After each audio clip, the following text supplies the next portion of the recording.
Guys, so we went through a bunch of buys and sells, and popular names on several lists include the following. Let's start with Mr. Michael Pittman. Scott, are you going Michael Pittman or the 108 in the Superflex? Let's call it a 12-team Superflex PPR start 10. Give me the 108. Shane has to unmute. 108 or Michael Pittman, Superflex. I'm going to take Michael Pittman. All the fun things are off the board at that point. I am on mute. You're good now. Scott, state your case. Why the 108? We just went through we just did a Dynasty Trades in 5 Listener League rookie draft, and we did that whole draft series where we went through the 108 multiple times. Why the 108 over Pittman? Get a lot of people probably are like, oh man, I'd take Michael Pittman. And what's the reasoning behind taking Michael Pittman? What has he done in his career thus far that makes you say, I want Michael Pittman? He is a prototypical wide receiver 2, wide receiver 3. He hit 25% market share last year. But where do you see any sort of out? I am starting to change my tune on this year's receiver class as everyone else is going to fade it. I'm going to maybe buy into there being, I don't know who it is. That's the risk, is I'm going to have to pick one here at this spot, most likely, whether it's wide receiver 2, Jordan Addison, or Quentin Johnston, or Zay Flowers, or I'm not sure. But the pick gives me some flexibility. I have a chance to target maybe a team that I'm looking at their team and going, that manager is a shitty dynasty manager. Can I maybe get their 24 first? Can I get their 24 first plus a running back? That's on the table. That's probably not on the table with Michael Pittman. So that's the first part. The second part is there's going to be a receiver or two in this class where 6 weeks into the season, we go, oh yeah, that's a top 20 receiver right there. That's a top 15 receiver. Michael Pittman, he is what he is. You're going to get 13 points per game, 14 points per game. He's probably going to have a rookie quarterback. I know he has good peripherals. 25% market share last year. I'll take that. Very little target competition, which whether you buy into that or not, it just feels like this is a very expensive reroll. If I can buy him for the 111, 110, I'll do it. 108, I get to choose. Any mistakes in the draft, they leave me Will Levis. I get Will Levis. I get the choice. So this is not a spot where I'm afraid to sell a veteran receiver. I don't want to treat these picks as like I don't want to pick. But I also don't want to run away from these picks because, I'm scared of missing on this receiver. So let me go buy a receiver. I don't want to do that, especially playing in a portfolio. I want to have some of these picks, even in these non-desirable spots. Your turn. Your rebuttal, sir. So it's funny. We talk about target earns, and Scott just brushes that off. 25% target share in his first 2 seasons. Well, his last 2 seasons, not his first year. I don't really care about his rookie year. And his quarterback play has absolutely been some of the worst in the league with Matt Ryan, Carson Wentz, and Phil Rivers in his rookie year. That goes to Phil Rivers, Sam Ellinger, some other schmucks that they rolled out there last year. We've done the rookie class, right? We've done through 112. And every time we got near 108, Scott died, literally died, just melted because it's so bad. And I'm going to take the L on this class. Yeah, this class is not good. It's good up until about 107. And sure, someone could make a mistake and you could get Will Levis. I said his name correctly multiple times today. Thank you. And if that happens, then yeah, sure. I'll feel like a schmuck for trading the 108 for Michael Pittman. If a draft goes the way it should go, Will Levis will go off the board. Now, I say that, and I'm in a draft, and I forgot Will Levis was available and drafted Zach Charbonnet over him, 107 or 108. But either way, to me, Michael Pittman is one of those players, the volume is good. The volume is really good. What do we look for? Peripherals, right? That's where we expect breakouts to come from, besides the less obvious ones.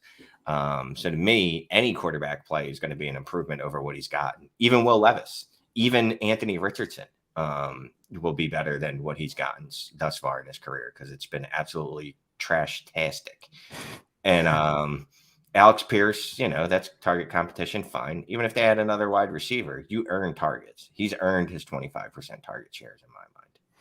So another very popular name on the buy-sell lists out in the interwebs, Hawkinson. So TJ Hawkinson or David Njoku in the 110. And we'll say this is it's a PPR and it's 1.5 PPR for tight ends. So a small premium. Scott, start with you. Which side? I mean, in this format, you're paying for the positional advantage. As much as I want to sit here and say, oh, I like David Njoku, I want to take a stab at that 110 for the same reason that I wanted the 108, just not as badly because it's 2 picks behind. I'm okay taking Hawkinson here because you're trying to hit on the positional advantage. 1.5 tight end premium. I'm going to actually just start going on a rampage on this topic, not here necessarily because we only have, an hour and a half or so. It's amazing how many people do not understand how little tight ends matter in a 1.5 tight end premium. They spend all day talking about, oh man, look at this tight end class, man. I love getting me some of that Luke Musgrave or Sam Laporta. But then you give out the numbers and it's just depressing how little it matters if you have tight end 8 or tight end literally 20. There's no difference. We have some of these really smart people like over in the Destination Devy Discord that are working on warp data or wins over replacement. And you go to the tight ends, it literally doesn't matter. You get to like tight end 13 and it's negative. And then tight end 10 is like it added a 10th of a win to my team. And that's across an entire season. So you're going, man, so I got a 10th of a win by having tight end 7. And maybe I lost, a quarter of a win by having tight end 15. Who cares? Like, that's not where I want to pay. So I definitely don't want to draft into that. Like Shane, it gets cute, takes Dalton Kincaid with the 112. Very good. Very good pick. 1.75 premium. No, it was not 1.75. No, it wasn't. Which league? It was 1.5 in our exercise. I shouldn't even invoke the name Shane because now we're going to be my point with that pick.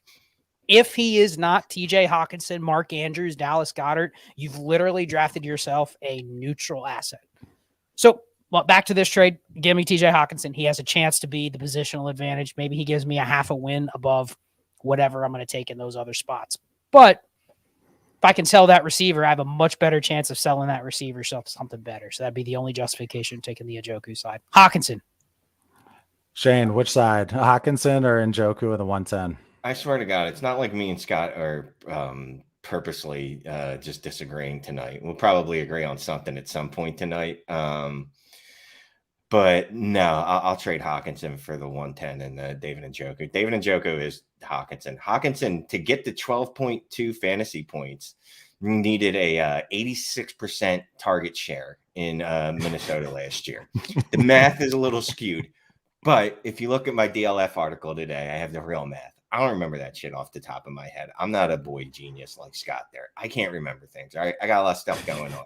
Let's just say his target share increased by about 4% from the time he was in Detroit to the time he was in Minnesota. And that garnered him an extra 1 fantasy point per game. The dude isn't he's fine. He's a mid tight end. He's a back end tight end. He's a tight end 8, like Scott was just talking about. He's not a difference maker. I'll re-roll with the 110, even though I'm not particularly fond of this class anymore. And I'll take David Njoku and count on David Njoku giving me some rough approximation with a higher ceiling than Hawkinson. Let me just add this because Shane made a really good point. If you take this trade, if you take the Njoku and the 110 side, you are acknowledging that Hawkinson finishes on the lower end of the tight end range that matters, and Njoku finishes in that range where, okay, I'm right in the neutral range, tight end 8, tight end 9, tight end 10. If Hawkinson doesn't finish in the top 5 or 6, it's a bad trade to take the Hawkinson side. It's simply a bet is, am I getting a positional advantage? And I think a lot of people just look at the name and they go, oh, that guy's an elite tight end. And then you look and you go, is he really an elite tight end? Or is he just better than 90% of the tight ends in the league? So we're going to put him at tight end 5. But he's really not a difference maker. I think that's where people get caught up in this of, man, Hawkinson. And we do it on roster reviews all the time. Hawkinson, Goedert. Oh, we're great at tight end. Then you really look at it and you go, the warp on Goedert last year was, maybe a third of a win. I mean, compare that to if I hit on the receiver at the 110, say I hit on Quentin Johnston and he ends up blowing up in the first half of the year.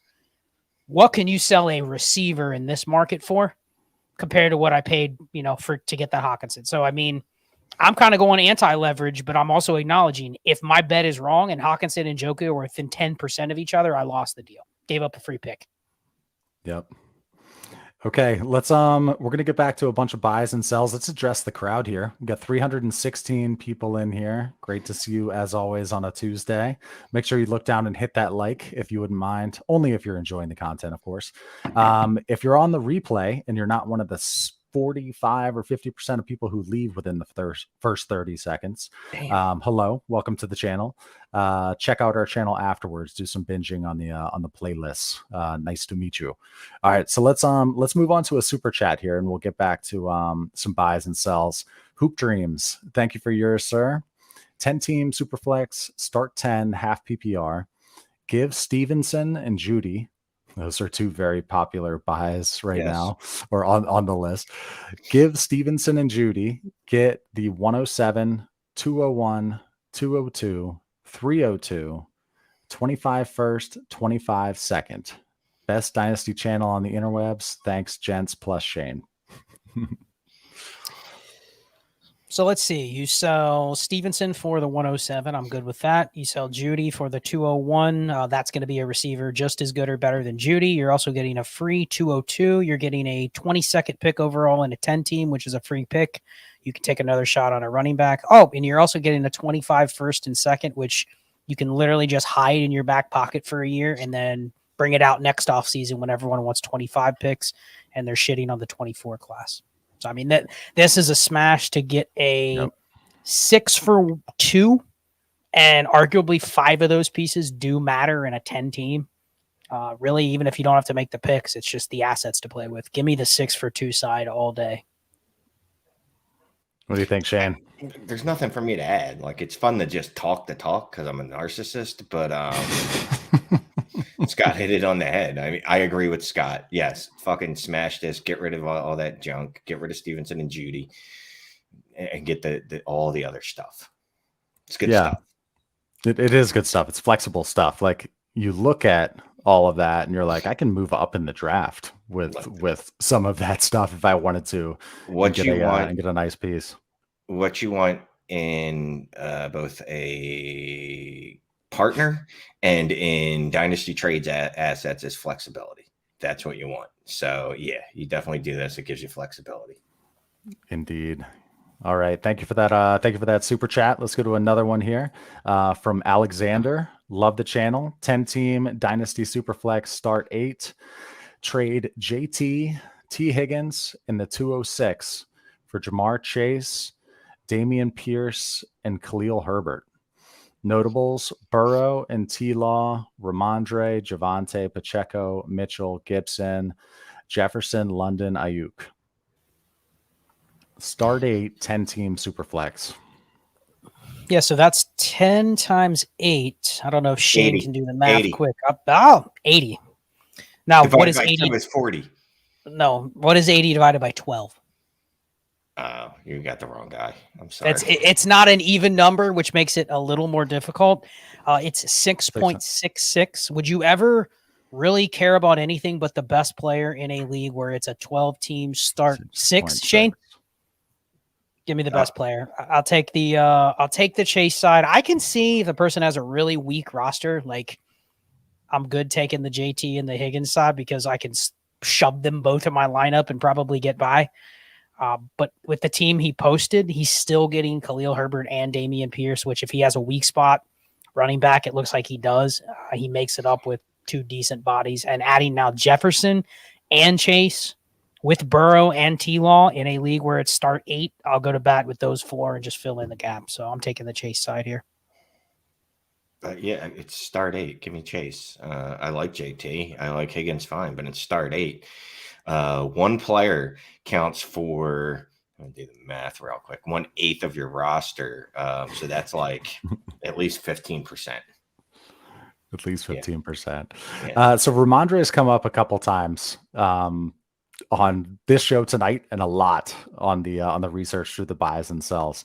So do you think he is safe in the New England backfield? Do you think he is safe, or is he going to get ethered the NFL draft? Or just used him properly? We saw he's good when he was playing football, but what's your take on Rhamondre? I mean, define safe, meaning like they're not going to add another running back to his team.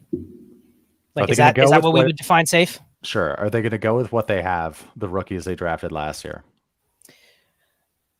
I'll just say this. Graham Barfield posted something today on Twitter about how this was a disappointing running back class and there's not a lot of good landing spots. And I don't know how many times I've said this, but we are moving in a direction in the NFL where like 75% of the teams are going to start adding running backs every single year.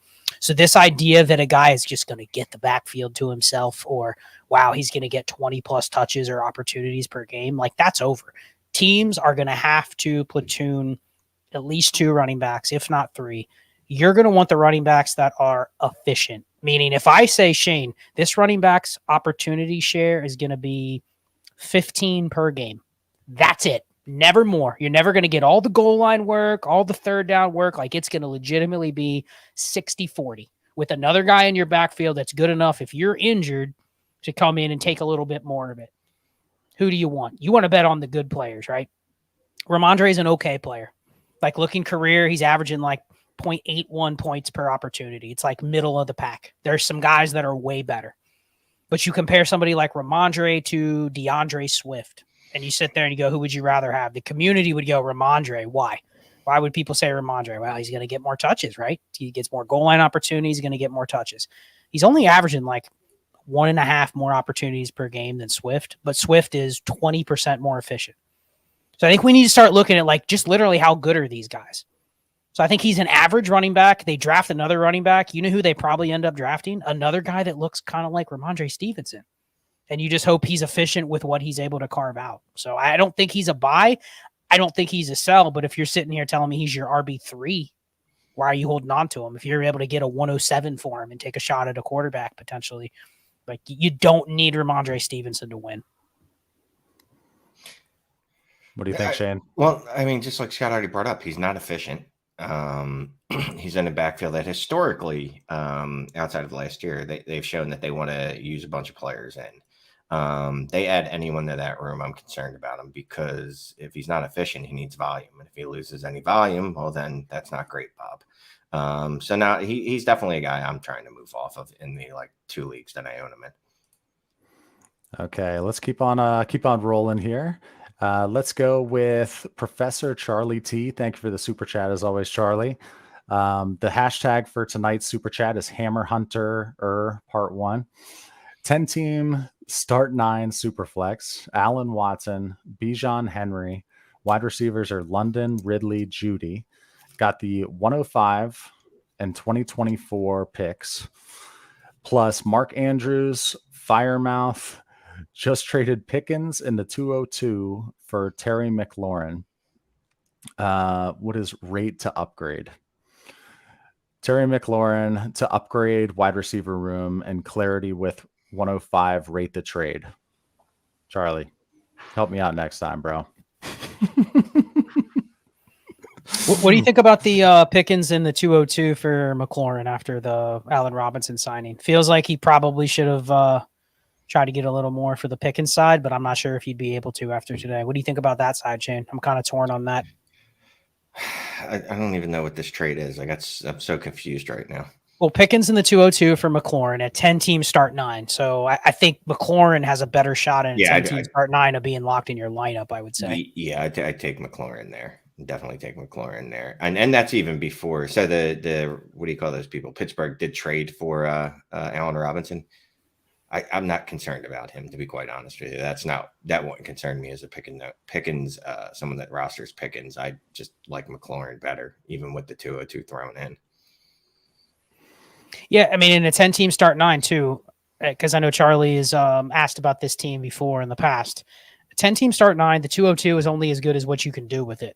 Right. If this is the best you could do with it, then I'm totally fine with the wide receiver swap. Now with the hammer hunting with the 105, like he doesn't need a quarterback. I don't need to chase a specific player with this 105. What I'd prefer to do with the 105 is if JSN's there, he's there. You could take him. You could take a third quarterback. Like you got flexibility. I'm not in a rush. And I think people get a little over their skis going, man, I need to make my lineup better right now. Let me go try to find that hammer. If you can tell me the hammer that you're buying is only going to be available in the next couple weeks because the person has to have the 105, okay, you can justify doing it. But if it's just, oh, let me just get the best hammer I can, like I'm not in a rush to move the 105 right now.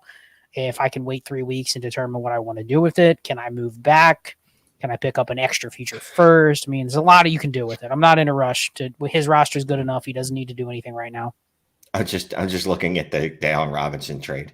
So the Steelers gave $9 guaranteed. They gave up a 7th round pick and got back Allen Robinson and a later 7th round pick. Wow. Yeah, they gave the Steelers Allen Robinson for 17 slots in the 7th round. In exchange, the Steelers would give them $5 million towards his contract. That's how little his value. This trade was essentially me moving from like the 412 to the 410 for $15 fab. So real quick, just to the theme of tonight, right? Buy low. Yep.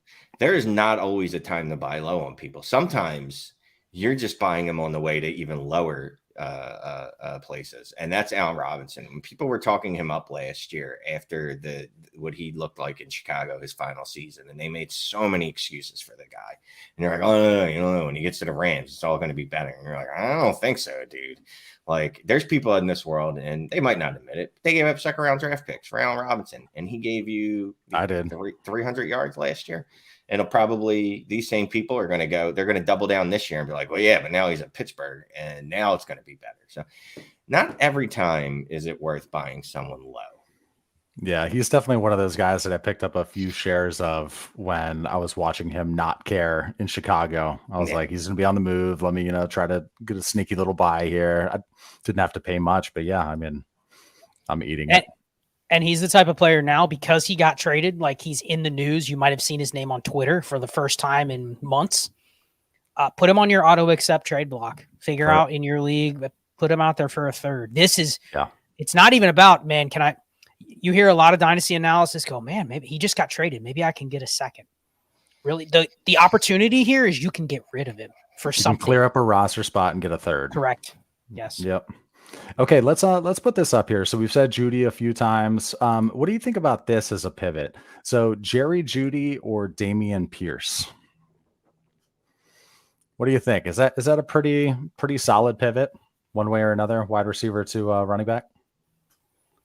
Roster construction, I look at Dameon Pierce and people go, oh man, he's going to get cucked in the draft. He's a 4th round pick. He's going to get replaced. He was actually pretty good last year. If you like David Montgomery right now, right, you can look at Dameon Pierce and go, he's got a really good shot of being David Montgomery for the next 3 or 4 years. He's a body. He's always susceptible to where if they just draft somebody clearly better than him, he could lose work. But as long as that doesn't happen, I don't care if they draft another Dameon Pierce. Let's say they draft like Tyjae Spears in the early 4th. That doesn't worry me. He is what he is. He's going to be a guy that you're just going to need to hope is going to be one of those 60% running backs. He gets carries. He gets 40 targets, 50 targets. He's an RB 15 to RB 20. And the problem is with the current running back market, is anyone buying Dameon Pierce for anything more than that price? So if I need a guy to fill that hole, unless I can sell over market, fits my roster construction, I'm happy to give up a receiver. If I want to liquidate, hey, give me a receiver. I'm fine with either side. But I think it has nothing to do with the players. It's just what fits your roster best. Yeah, that's one of those I'm probably going to lean towards Judy just because, well, Pierce is a running back, and we know how I feel about those. And one of my favorite running backs ever now is their Motor, and he's going to take many touches away from Pierce. And Pierce is, get ready for this word again, volume dependent. It's like 2 words. So I am a little concerned about Pierce. Not enough that I think he's going to get completely ethered, but yeah, it's going to depend on roster construction. Look, the way we build our running back rooms, there's a pretty good chance I need a running back, so I'd take a shot on Pierce. Indeed. Okay, Jacob, thank you for the super chat. Love the content, fellas. What do you all do when your league is active, but only trade when they feel like they've won or fleeced the other in a trade? This is a great question. It definitely hits home with me. My first ever Dynasty league. There was a fleecing, and now ever since then, it's been tough to trade because people just want to win in the community chat after the trade goes through. What do you think, guys? Well, here's the thing. So a lot of times people think they want to trade, and then you talk to other people about it, and they're like, you didn't win that trade. Like, if anything, a trade's even, but I think you actually lost it. So I don't know. I don't know how you deal with someone like that, except other than I would just keep trying to trade with them. Because that's what I'm always going to do. Like, if they think that they got to win, all right, well, what can I get them so they think they won? Can I stuff it with, late round picks, second rounders and third rounders, so they feel like they got the more value? Like, can I throw 4 second round picks at them so they can feel like they fleeced me? I think that, just to make this a quick answer, there's 2 ways you can combat this. One is figure out what side they're constantly saying is the one that's fleecing the other, and be willing to zag and go the other way. If you know the person only wants this, and this is the type of trade they want to do to feel like they won, be willing to go the other way. You have to find creative ways to go against the grain of your league. Then the other way is, if you know that this is the market and somebody's already said it, what triggered that market? Like in Clay's case, if it was a trade where, one player went for a cheap amount of draft picks or something like that, kind of look at it and go, like, I'm pretty sure after the precedent of that trade that's never going to happen again, and lean into the other side of it and start collecting that type of asset. But you gotta outthink the rest of your league. If somebody ruined the league market, it may go stagnant. So how are you going to combat that? Yeah, I remember the trade too. It was this in the startup, one of my buddies drafted Andrew Luck very, very, very high, obviously in the Superflex startup, and then he announces his retirement. So he's like, all right, I need to get some capital back. He traded Travis Kelce for the 2022, 2023, 2024 first and second rounders. And he gave up Kelce and the third and fourth rounders of all those years. And the league was just like in this uproar, like asking me to do something about it. You got to reverse this trade. We didn't know what we were doing, right? This is our first Dynasty league, but that was the trade, and that got everybody spooked, and we're still digging out of it. Okay, let's keep on partying here. So let's go to, I don't see 2 in a row on that one. Here, I'm going to knock this one out real quick. Is there actually please. an auto accept trade block feature on Sleeper? Am I dumb? I don't know you, the BFR, but I'm going to say you're not dumb. You seem like a fine fella. There's not an auto trade block type deal, but you can update the player's name, the nickname of the player. You could nickname him like Devin Singletary. Any third will do. And then I'll come calling and trade for him. Yeah, that's the best way to do it on Sleeper. You just change their nicknames. Okay, I saw one in here somewhere. Someone else scrolling along with me here. Let's go to Lou Wayne. Thank you for the super chat. 1 of 2 contract salary league, 10 teams, start 9, 2 QB, not super flex, no tight end premium. Rebuilding after roster review. Have the 23 102 and multiple seconds. Have 324 firsts. All 3 teams finished last in 23. I have Lamar, Kyler, London. That's pretty much it. What should I do to align myself for what players to hold after 24 and what players to pick with 102? Put up the first part again. Yep. 10 teams, start 9, 2 QB. So, the quarterback advantage is pretty significant here because it's a shallow league. If you think about 10 teams, start 9, 90 starters have to start 2 QBs, adjust that to a 12 teams, start 7, 2 QBs. Like, you almost want to have, Shane may disagree, but this is one of those teams where I want 3 elite quarterbacks if I can get it. I want to always have one in the chamber in case I need to go to it. I never want to be searching for one. So with where he's at right now, he's got Lamar, he's got Kyler. Definitely taking a QB at the 102. I would trade for another one if someone else wants to make that pick. And I think with the 24 first, you kind of just hold them. And if it ends up being another QB, then you trade from your excess. But you're probably not ready to compete right now with, Kyler and Drake London and basically all these picks. But I'm loading up on QB. If there's a class to take one at 102 and then hold them for next year, it's this year. And it's shallow enough that if you just accumulate 6 QBs that are in the top 15 or so in Dynasty, because you make all these QB picks, there should be a market. I don't know how the contracts work, but I would just keep attacking QB and punt this year. So his quarterbacks, if I read that correctly, was Lamar and Kyler? Yep. And we don't basically count Kyler for this year, right? Like most of the leagues I'm in, like Kyler is, and the leagues I have him in, I don't even count him as a person. I know any league where if I have a 102, 103, 104, there's a very, and I own Kyler, there's a very good chance that I'm drafting another quarterback and I'll figure it out later. Like hopefully the rookie quarterback I'll hit, and then Kyler will come back for the half of the season and he'll hit, and then I'll have one of those good problems. I'm worried about trading one of those later. Okay, let's move this. Thank you for that super chat, Lou. Let me unstart, hide that one. Let's put up this banner right here.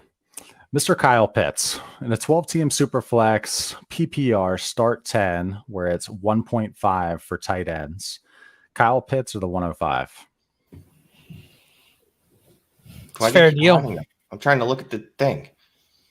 Look at what thing? You had words. No. There's words on the screen. What are you talking about? There's an Ignore overlay Shane. up on the screen now. Go ahead, Scott. I'm trying to figure out what he's talking about.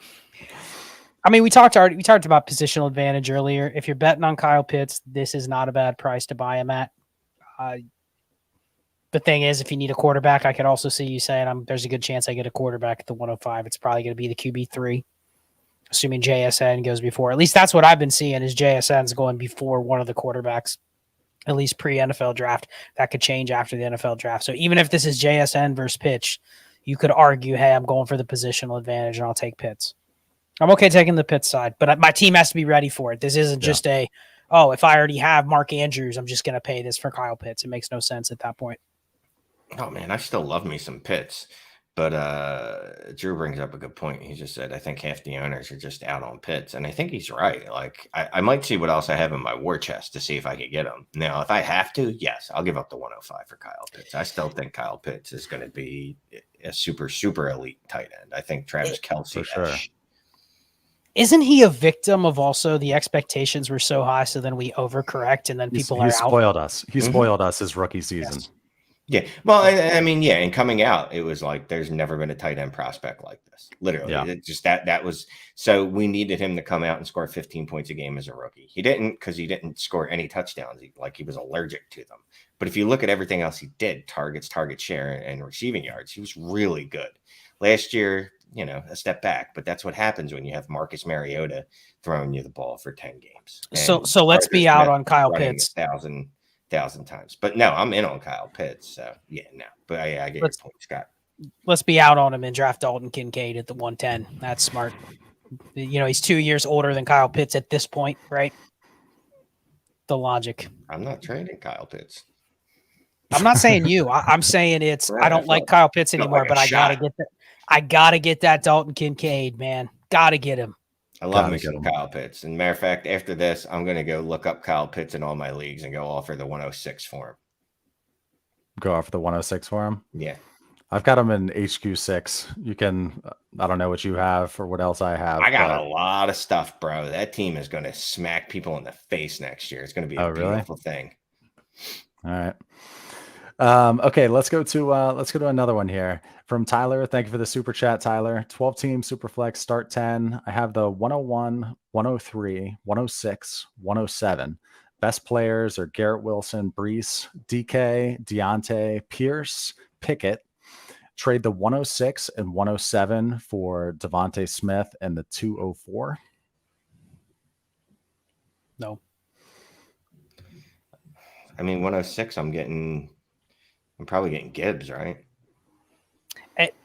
The team isn't ready just to go. Let me go trade for Devontae Smith, and then what? I would take a shot on Levis, and I try to work that one of those other picks for something better. Can I split it for a 24 first and a early to mid second or something like that?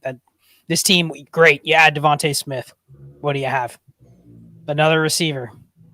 You're collecting receivers with nothing else. So, yeah, I'm taking the 106, 107. I don't want to do this with it. Do we think that the community's gotten a little high on Devonta Smith? Like, I know he had a good rookie season, and he was good last year. Very good. But it feels like that was his absolute peak ceiling. Like, and there's nothing wrong with it. But it feels like people are expecting, like, he's going to be a consistent wide receiver one, when I don't think that's who he is. Yeah, agreed. Okay. And if that trade could be accepted now, you can that's going to be available at any time. There's no rush either to make that trade. Okay. This is from Joey Cheesesticks, just thanking us for you guys always helping on Twitter. Thank you, Joey Cheesesticks. Appreciate that, Appreciate man. you. Okay, let's keep on rocking and rolling. All right. I see all these 1 of 3, 2 of 3s. Okay. No question, but I love the show. A must watch every week. Look, it's Shane. It's Shane's avatar. That is the best. It's freaking hilarious. Oh, that's when I gave up at one of the shows. I completely gave up on life. Yep. Yeah, right. Price check on Goedert, 12 team Superflex, start 10. Tight end premium is a 2.0. So in a 2.0, are you guys giving up the 103 No. for Goedert? No. 104? No, but I think the benefit here is two things. Forget about everything we talked about earlier with tight ends, right? Here, you can flex Goedert at the same rate you can another top 24 receiver and another top 15 running back. So you can literally go, I don't care what my roster construction is. If I can get him for the 106 or later, done. I'm okay with that. Do you think Because you you're can not buy him gonna- regardless you're of not your gonna be able to roster get him? construction. You're not going to be able to get him for a 106 and a 2.0. There's like a dinosaur attacking Shane. Sorry, it's just What is it? Is it a T-Rex or a well, Carnosaurus? it is getting to be warm weather in Philadelphia, so you know what that means. It's dirt bike ATV on the regular roads season because, well, it's just fun. It's what the kids do, and then you run them over, and you're the bad guy. But anyway, no, I'm not giving up anything close to the 103 for Dallas Goedert, and even in a 2.0. If it was a 3.0, I will give you the 103 for him. I did just give up a 24 first for Dallas Goedert in a league, which will probably be a late one, 1.75 premium. Yeah, that was in one of our leagues. Okay. Clay, you have a trade offer. My name is at Dynasty Trades in 5, I think, on here. All right, Simon Joseph. 1 of 2. On one hand, we shouldn't be buying RBs now because we're months and months from football. The draft will render everyone redundant, and we don't know if we're truly contending. On the other hand, Mixon, Kamara, Dalvin Cook, etc. This is the cheapest they'll ever be. That's a pretty good reason to buy. What to do? Yeah, I actually advocated buying old people beginning of this offseason, right? Like that's kind of my thing.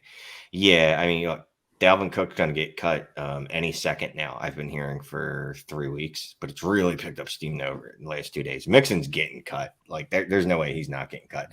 I might not buy Mixon only because he keeps committing crimes, and I'm getting a little nervous there. Kamara's already committed his crime, like right. So we already think he's going to get probably somewhere 4 to 8 games. So yeah, I'm buying him and I'm buying Cook. I might be a little off Mixon right at this moment.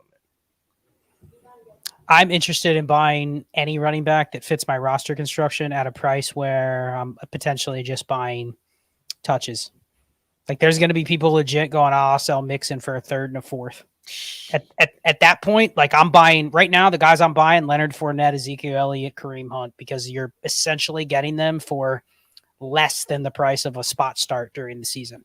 Mm-hmm. So your roster has to be the right construction. But if it is, I'm totally fine just adding. I actually disagree with the person that asked the question. I want to buy a ton of running backs right now.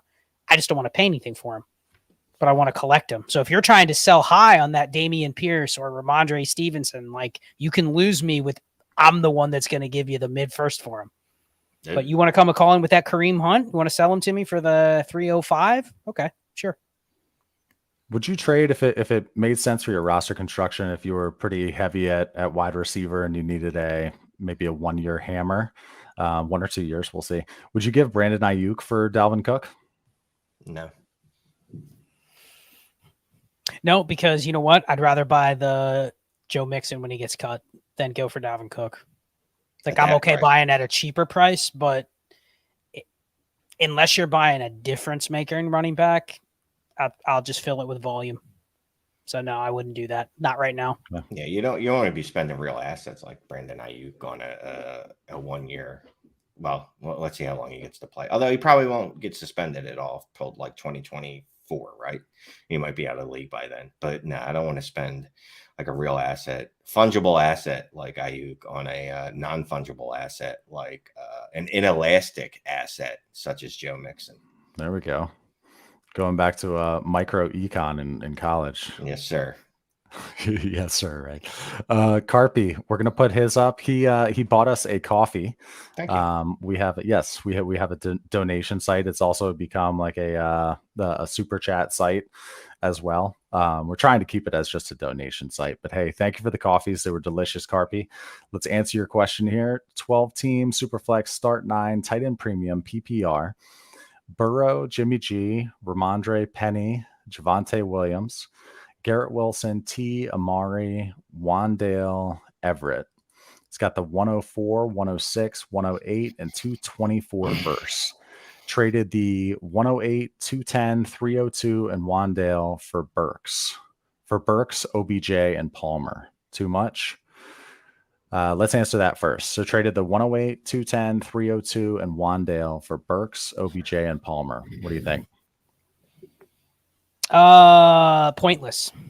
Start 9. Start 9. You basically traded 4 assets for 3 that probably shouldn't crack your lineup at a start 9. So, I mean, sure, if you like those players, but you literally just exchange like nickels for nickels when you're trying to make more money, and all you did was just exchange it for shinier nickels, I guess. So yeah, not a huge fan of this trade. When you're in a start 9, you want to be looking for how can I consolidate but not make it obvious. Like give me the 108, probably very close to over the 3 players he traded for individually. You know, Burks, I'd take the 108 over Burks, and then really, what is Josh Palmer or OBJ at in a start 9? So yeah, I wouldn't have done that trade. I've been told OBJ is a great signing for the Ravens, but no, I probably would have looked to do something else. But assuming you couldn't have done anything else, I would have been fine for the 108 for Burks, even though I'm not a giant Burks fan. I honestly would have not liked to do the rest of it though, because like Scott's saying, I'm giving up fungible assets. Scott didn't say that, but I did. But I'm giving up fungible assets for these assets that I probably am never going to start. So in a 12-team Superflex start 9, let's say, how many? So you've got a good starting roster, let's say. How many good starters do you need to have on the bench to be able to backfill if there's a bye week or an injury or something? So let's just talk wide receivers. Like how many decent startable wide receivers do you want to have on your bench? Because I'm always personally nervous about doing too much consolidation, right? You're like, oh, these are all like pretty good players, you know, and you're nervous to consolidate as one and be shallow, not have any depth. What do you think? Well, so I work in insurance, right? And there is a saying about over-insuring something. Like you can sit here and you can go, wow, the worst case scenario could happen and someone could sue me for $50 million. I don't have $50 million in insurance. But then what are the odds of that happening, right? So it's the same thing with your roster. I don't want to trade too much depth. Man, it's a start 9. I need more running back depth. Let me go add another running back. I need to go 3 deep on my bench with top 24 running backs. And then you realize it's like, well, I'm basically just making a bet that I'm not going to need all of those. So I think it's important to go back, listen to that roster construction series I did. We talked about a start 11, but you just reduce it a little bit in the start 9. And understand why liquidity is important too. Like in your question, Clay, if you can start 3 receivers and then you can flex another one, like you probably could in a start 9, I don't need more than 6 core receivers. And I want those 6 to be as good as I can get them, but I don't want to get to the point where I have 10 of them. At that point, I'm leaving too much value at receiver. I'm over-insuring my roster. Wouldn't you rather have 3 future firsts and 6 or 7 of those receivers instead of 10 of them? Because you never know when the difference between, man, I have a chance to upgrade at quarterback or upgrade at tight end or hit on a 102 or 103 in a rookie draft, which is in theory in an upgrade in a start 9. You're only getting that way when you have the flexible picks. You're not getting that way because, well, I have, 12 deep at wide receiver. Because a lot of times the ones you can sell because they're viewed as upgrades in a start 9, which ones are those, Shane? The ones you don't want to sell. You want to sell Rashad Bateman in a start 9. And someone goes, yeah, I'll give you a 3rd. You got, no, well, he's not, he's worth more than a 3rd, but is he really worth more than a 3rd in a start 9? Why would someone want to buy him? No. So I think roster construction is important, especially in shallow leagues. Like you need to align your assets and don't over-insure it. Don't go buy 6 running backs because, well, what if 4 of them get hurt? Well, if you only have 4 and 4 get hurt, guess what? You're probably lost. That's why you play in multiple leagues, because there is variance that happens. Right. Okay. Let's keep going here. I see we have a chat message. Okay. Let's go to Jeff LeBlanc. Thank you very much for the super chat, Jeff. Appreciate that. 8-team start 12, 2 quarterbacks, Burrow, Pickett, Daniel Jones, Brees, Algier, Rashad White, and AJ Dillon, Waddle, Garrett Wilson, London, Pittman, Dotson, Freiermuth, Dulcich, Henry, Irv, earned the 101. Is this the team you add Bijan to, or do I need to flip? Love the show. What do you think, guys? Is his team ready for Bijan here? 1, 2, 3, 4 wide receivers I like. Mac Jones and Kenny Pickett. Oh, Jesus. It's Mac Jones? Me and Scott had a horrible love child. It might be Mac Jones or it's Daniel Jones. I feel like if it were Daniel Jones, you would have listed him ahead of Pickett. If it's Daniel Jones, I like it a lot better than Mac Jones for obvious reasons, because Mac Jones is a trash can. But yeah, I would add Bijan. Brees and Bijan. Oh, and it's start 12. I know that you need a lot of starters, but just counting off, you've got 2, 4, 5, 7, 9, 11. AJ Dillon. You got 11 starters right off the bat, easy. And Freiermuth, assuming he plays football. There's 12. Yeah. I don't know about your depth, but whatever. Depth's hard to come across in a 12 start 12. Would you say a start 16 is pretty deep? Yes. But then what if I told you it was a 6-team league? I mean, this is an 8-team league. It's an 8-team start 12. It's the equivalent of a 12-team start 8. We would always say take the hammer. You're taking Bijan. Forget about what the rest of your team is. Unless you can trade him for literally, let's see, Pat Mahomes, Josh Allen, or Jalen Hurts. Other than that, it just doesn't feel like it's a start 8, essentially, because it's an 8-team league. So give me Bijan. So just smash Bijan. Don't be cute with it. All right. Thank you, Jeff. Appreciate that, man. Let's keep on rocking and rolling. Let's go to. I can't drag and drop these guys. Can you in the starts to be able to drag and drop parts 1 and 2 next to one another? No, there's no shot at me doing that. Okay, let's go to Manny here. Thank you for the super chats, Manny.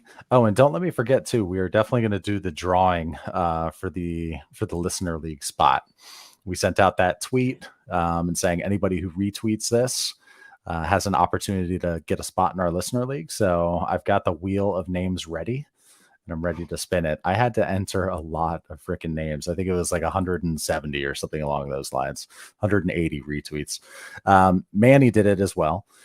Done 4 trades already this offseason. Maybe I need to stop. So please advise if I should just play my team how it is or if the following moves seem smart. Okay. His 2 of 2 is it's a 1 QB, half PPR, tight end premium, 10-team start 9. So 10-team, 1 QB, start 9. He's got Hurts and Geno, Chase, Drake, DK, Pittman, Judy, Khalil Herbert, Jamal Williams, Pacheco, Kelsey and Fant. Then he's got the 304, 306, a 4th, and he's got 224 firsts. So the trade would be give Jalen Hurts and Travis Kelce, get Joe Burrow, Mark Andrews, and a 24 second.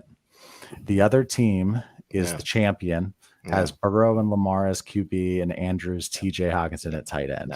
No, you don't even need to finish the question. No. I was just finishing it. No. So people can hear it who aren't hard watching. No. Well, let me just address this because he throws that keyword at the very last sentence, leverage, right? I've seen some people, and I'm not criticizing them necessarily, but I've seen some people tag me on Twitter with the hashtag leverage. But then they put a trade up there, and it's like, yeah, sure, you got a 3 for 2, but it's outside of a range where it matters. The whole goal of the leverage is to, in a 10-team start 9, 1 QB, do a 3 for 2 where you get 3 starters and you're betting that the 2 that you're giving away are, like closer to 2 of the ones you're getting back and you're getting a free 3rd piece. Sure, he leveraged Hurts and Kelsey for Mahomes or for Burrow and Andrews. Yeah, Burrow and Andrews are very good, but the second isn't enough leverage here. That needs to be a first or another starter. Now you put, I don't know, you add another starter in there, you throw in T. Higgins into that trade. Okay, I'll consider it. But it's got to be a guy I go, okay, the third piece is in my lineup as a starter. Otherwise, it's not leverage. It's just an extra piece. The only way it's leverage is if now I can find an idiot to take the second and package it to give me another piece that I can put in my lineup. Shane, what are your thoughts on calling somebody an idiot in your league when you're trying to make a trade for them? In my younger days, I used to call people all types of names, and as I've gotten older, I don't do that because it's mean. And also, it's a mean word. I apologize. I use the word fish instead. More importantly, is I don't want to burn any bridges with trading. So I'm captain. Look, I work in management, so I'm used to trying to pacify everyone and making everyone angry instead. But that's basically what I'm going to try to do. I'm going to try to soothsay. And yeah, so I generally don't call people names, but I will do it in the Dynasty Trades HQ patron chat. And I'm going to have a new thing that Justin just reminded me for the patrons only. I'm going to answer DLF mailbag questions, but with real answers that I want to give, not for public consumption. So yeah, sounds good. So let's put this up here. Jetta Bang Bang, thank you for the super chat. Appreciate that, man. Best friends who both watch every video, and now we can't trade with each other. We need your help. Bonus points if Scott and Shane pick teams and try to iron out a deal or two. 12-team Superflex, half PPR, start 10, tight end premium. Team 1, Burrow, Lamar, Ken Walker, Akers, Cooper, Higgins, Pickens, Dotson, Hawk, 111, 3 early 24 firsts. Team 2, Josh Allen, Jalen Hurts, Rhamondre, Aaron Jones, Monty, Garrett Wilson, Olave, Terry, Ridley, Pitts, 103, 108, 110, 201, and a late 24 first. Those are both very strong teams here. So we got to pick one. Let's see. Allen Hurts. Okay, so the first one is Burrow, Lamar, Walker, Akers, Cooper, Higgins, Pickens, Dotson, Hawk. No, Jesus Christ. Come on, look at team 2. That's my team. I am joining this league and I get rights to this team.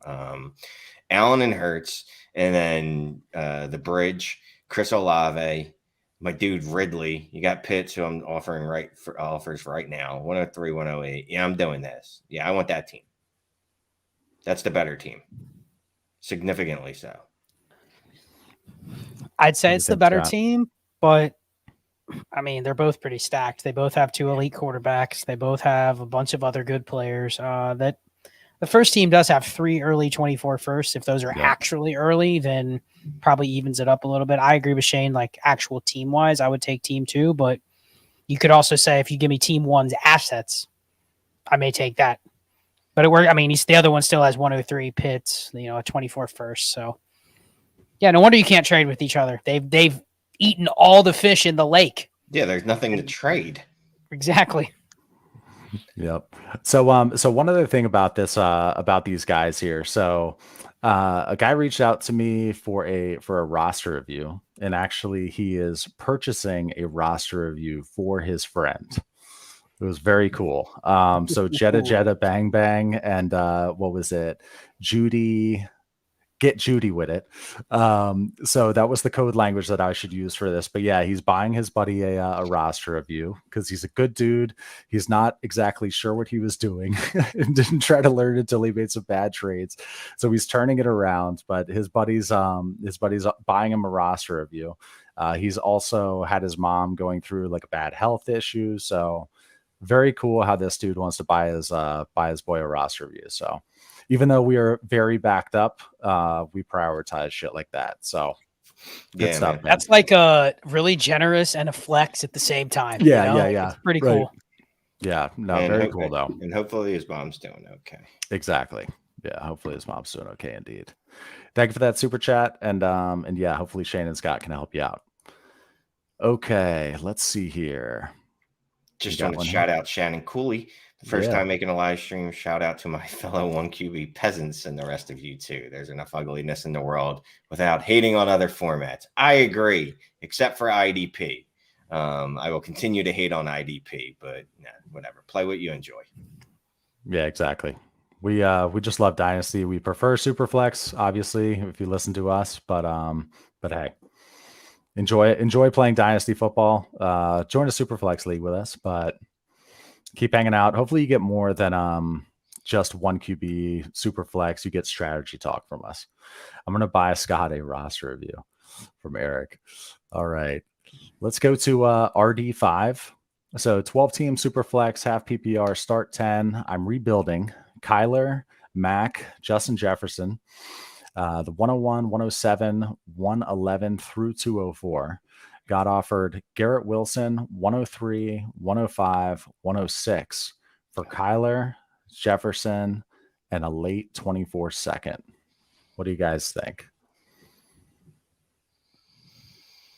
I'd be okay doing it in a half PPR, especially if that's all he has that he listed. That's it. Kyler, Mac Jones, JJ, the 101, and those other picks. So I'm doing the math like this, right? I get the bridge 105, 106. I mean, what would it take for you to go in a half PPR, Justin Jefferson to Garrett Wilson? What would you need? Would you do Garrett Wilson and the 103? I wouldn't do it because I'm greedy and I don't want to give up my assets like that. Yeah, I'm going to do but would you take Garrett Wilson in the 103 for Jefferson? Would you sell Jefferson for Wilson in the 103? PPR. Yep. I clearly need a quarterback. Yeah, there's a very good chance that I would do that. And I know you'd sell Kyler Murray for the 105 and the 106. Well, yeah, whatever way you want to do the math. In my head, I'm trading Kyler straight up for the 103. Because we've talked about how we're willing to do that. So that means I got the bridge. Yep, you're right. And the 106 for JJ. So to me, yeah, I'm doing it. Yeah, this Kyler was obviously on the buy sell list a ton too. He says he's rebuilding, so you want, I mean, the second side there with the 103, 105, all those assets, that's attractive, and he's still holding on to a good wide receiver in Garrett Wilson, but he's rebuilding, and Kyler could be a good piece for a rebuilding team. You know, that he's trading away. That's just kind of an interesting trade because Kyler would fit a rebuild. Yeah, but he's trading away Kyler. I mean, he would, but at the same time, I mean, he's basically getting JSN, Garrett Wilson, and a 106 for Justin Jefferson. You got to that's a trade where we would say, regardless when it's on the table like that. Yeah, right. If anyone offered that to us, regardless of where our teams were, we would take that. And then this last part here, no interest in his 101. Should I just take Bijan or a QB? Don't take a QB at 101. Trade. We always say trade back to 102. If you're only getting like a third, you might have to do that. But if you're going to take a QB anyway, just get an extra piece. But what are your thoughts on that, guys? Can you take out the 106 and put Bijan in this trade instead of the Justin Jefferson side? So you're saying it would be giving up Bijan instead of Justin Jefferson? You keep Jefferson and you give Bijan. But you know what? At half PPR, I would say that the fact he could get this deal for Jefferson and Kyler makes me think maybe there's another deal coming down the works for Bijan. Like if he can't do anything other, you can't draft a quarterback. So I think you just gotta. Can you trade back from the 101 to the 102? No, and pick up. At how much are you willing to accept though? 1 single second, would you do it? No one will do it. You never know till you offer. My rookie draft, right? So the picks went off the board. I was trying to get trade Bijan for Bryce Young and Garrett Wilson, and dude was like, that's like two 102s. Well, that's multiple 102s. That's what Bijan is worth. He's the 101. No, Bijan for the 102 and a single second. So you're not going to like me in a half PPR. I'd rather have Bijan in that format. Oh, then the answer to this question, it's a half PPR, right? Just draft Bijan regardless of where your team is. Yeah. Cool. Good talk. See you later. Unreadier future. Brees Lightning is goated. Can't tell me otherwise. Yeah, his take is that he's better than Bijan. I don't think you're wildly incorrect in that take, and I think the rest of the world will see this next year. Everyone drink when incorrect math is presented, says Joe Ebert.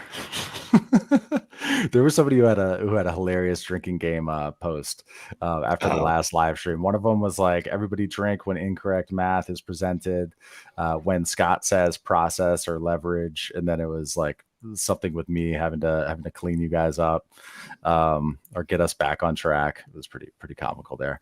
Also add in Rustless Corpse. Thank you very much for the super chat, man. He said best fantasy content available. You guys are awesome. Thanks, Shane and Scott, for answering my questions on Twitter. Thank you, man. Appreciate that. Okay, let's keep on partying here.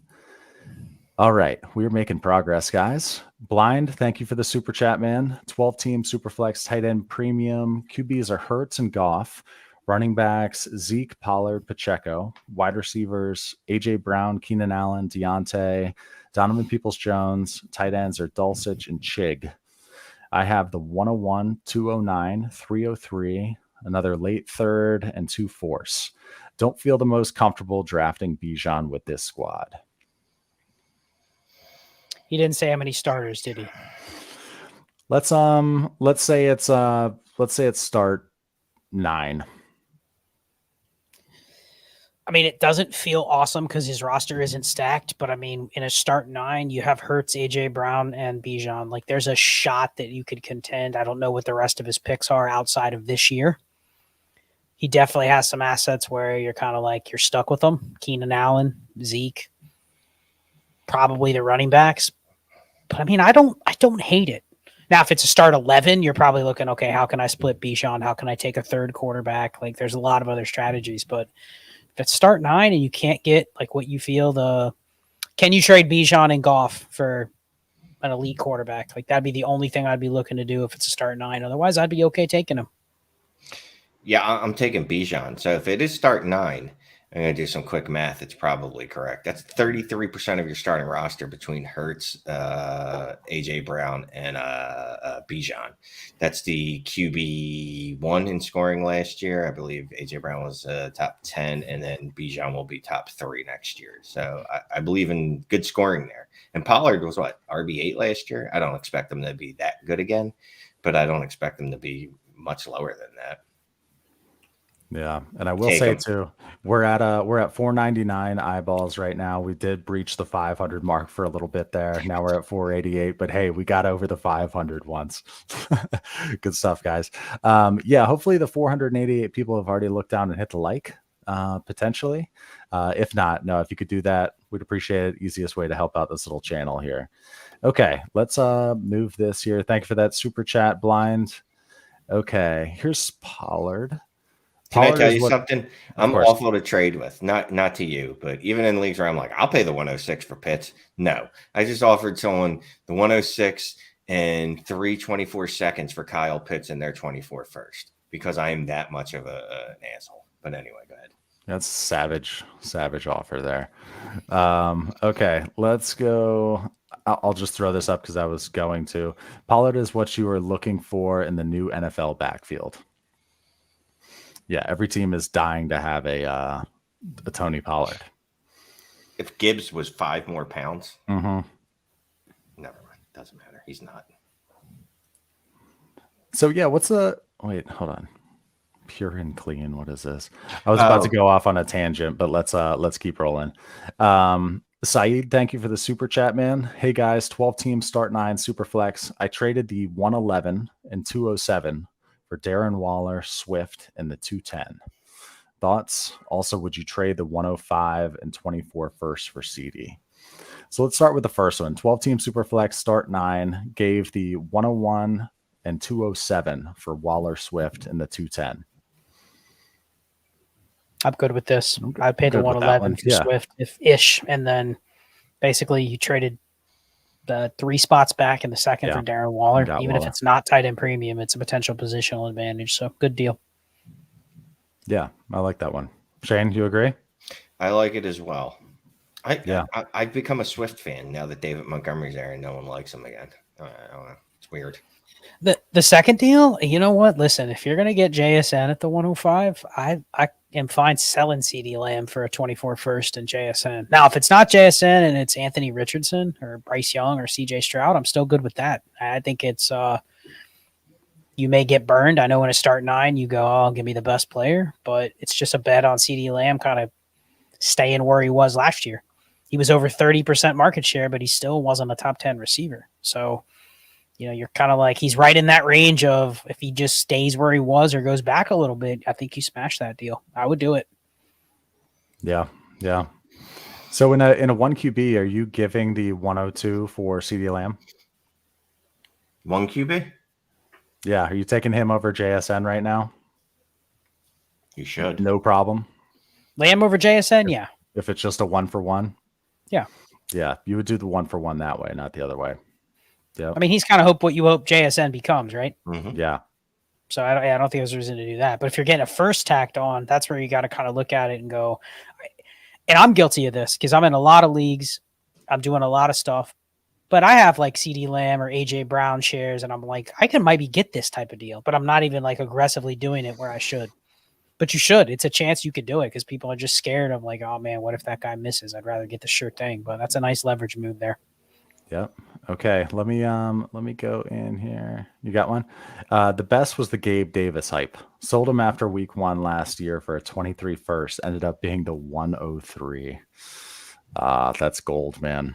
That's why you take advantage of the hype train sometimes. If you're wrong, you're wrong. But if you're right, it's the 103.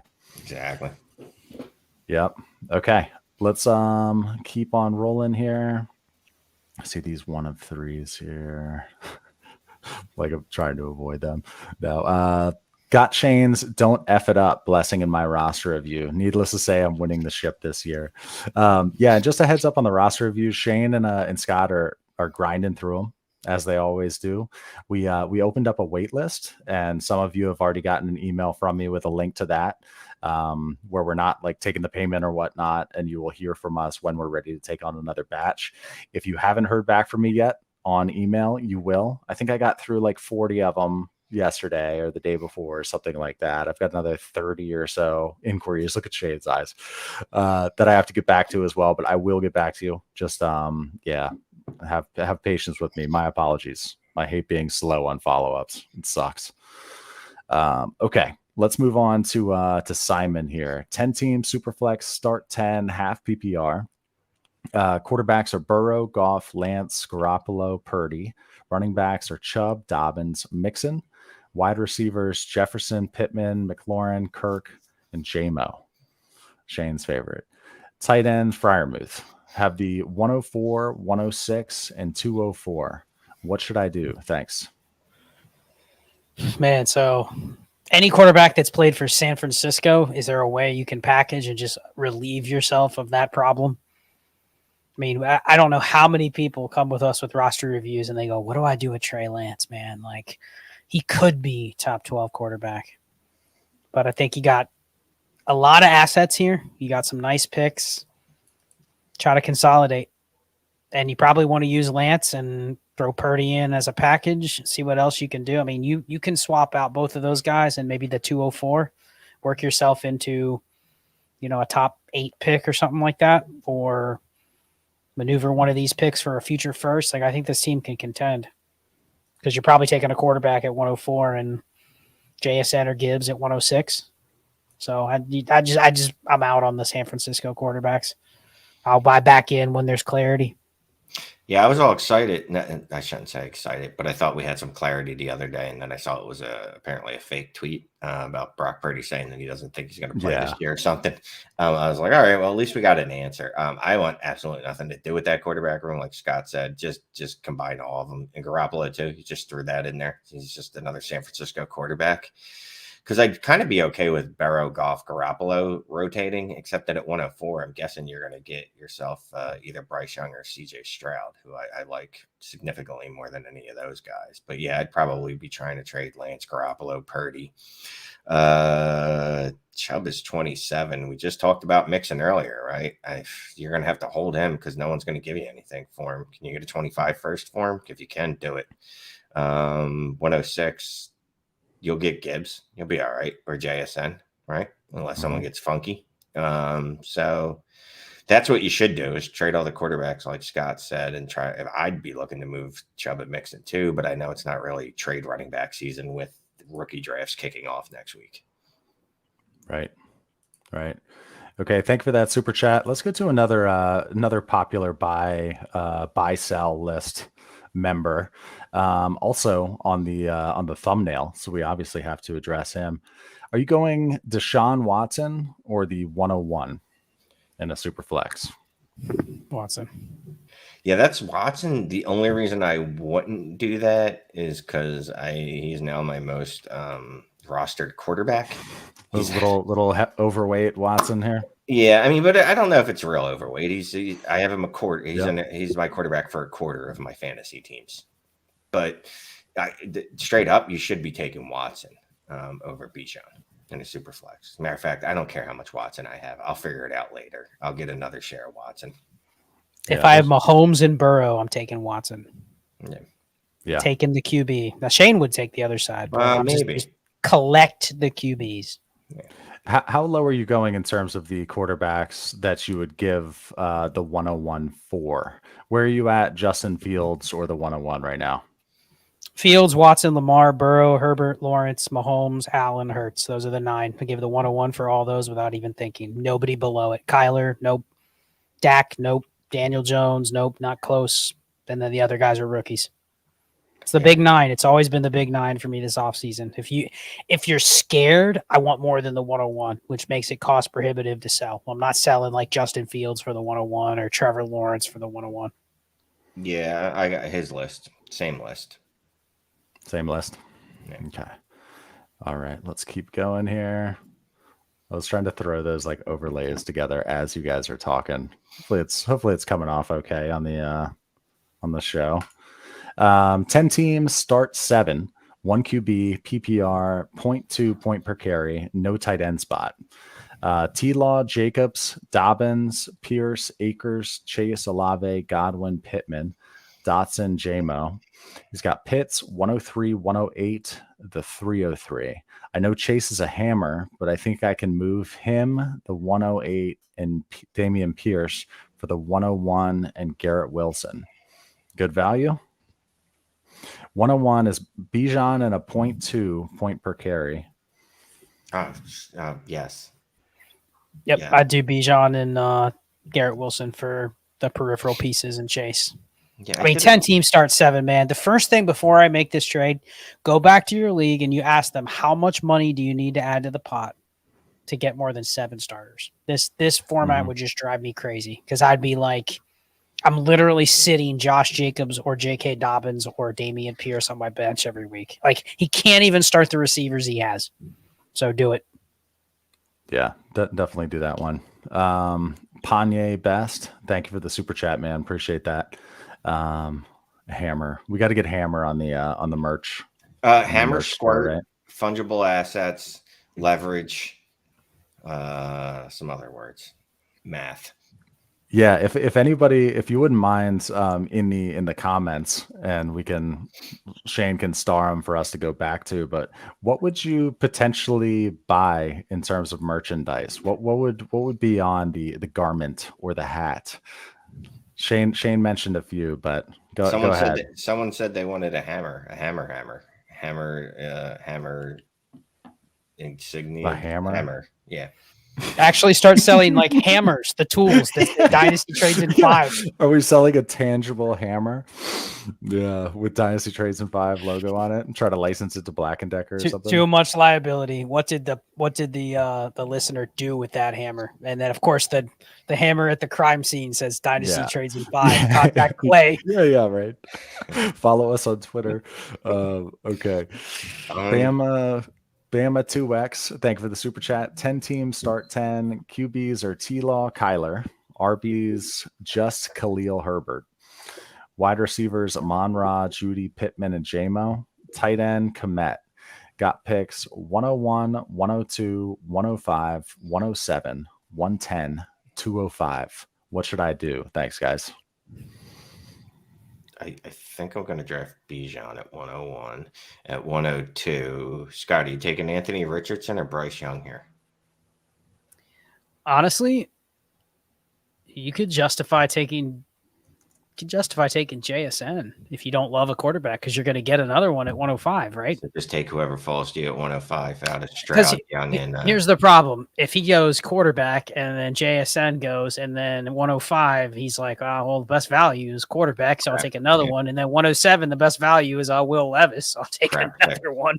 All of a sudden, you have 5 quarterbacks, and you're going, "How can I move a quarterback for something?" So you can play it that way if you want. If you really want to just thread the needle and get the players you want. Yep. Okay. Bama 2X, thank you for the super chat. I was just looking at the time. I've got a hard stop at 10 o'clock. Personally, I got to get up ass early tomorrow. Real life job. It's gonna be pretty brutal. Or I could just stay awake all night, right? Thanks, Colin. Yeah, thank you. Did he have something else attached to? Not that I saw. To that? No. Not that you saw. You guys were starring. Not my fault.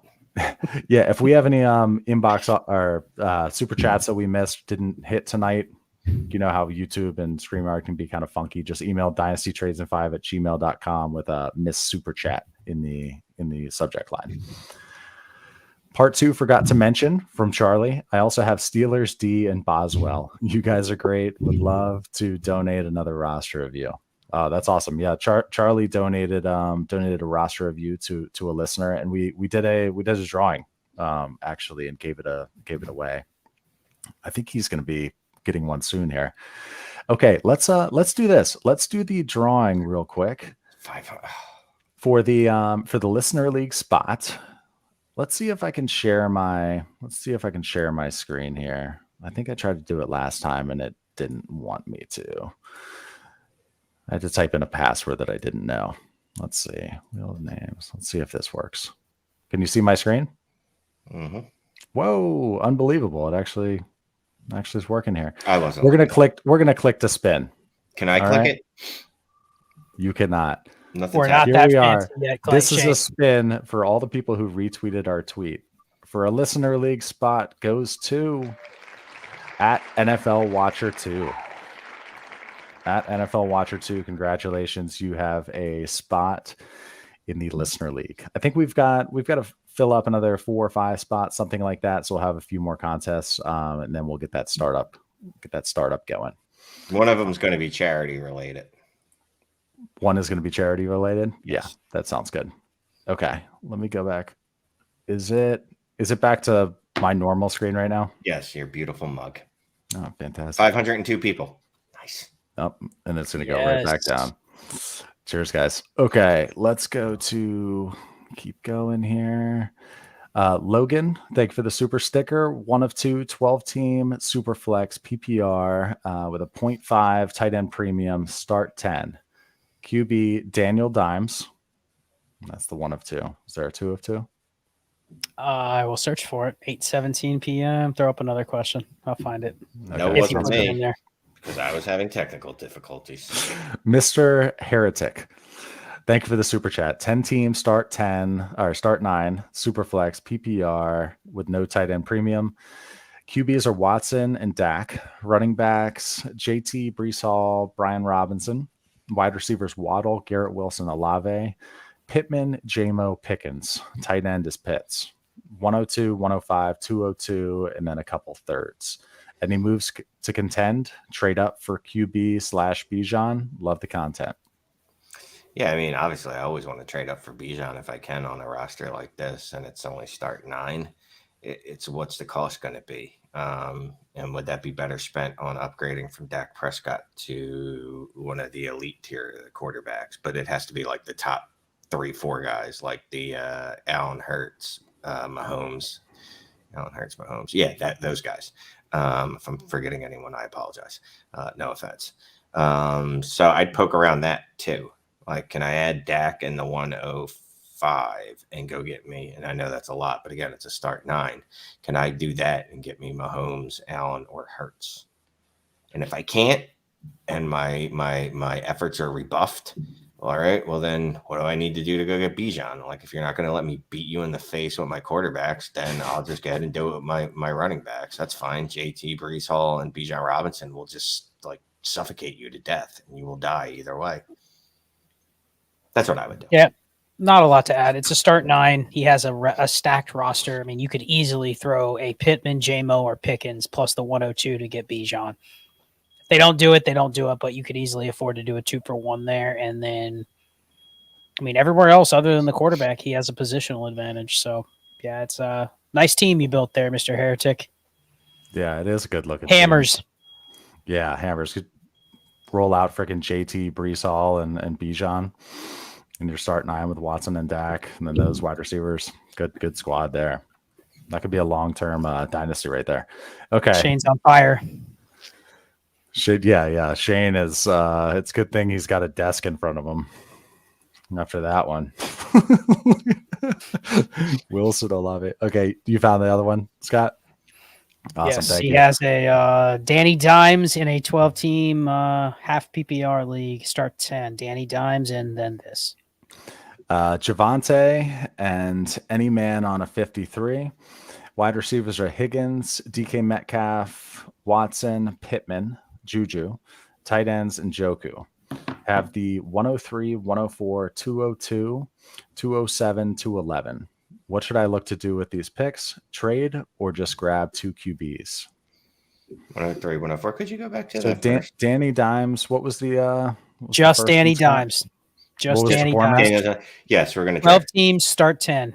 Yeah, we'll draft 2 quarterbacks at 103 and 104. There's really no need to get cute here.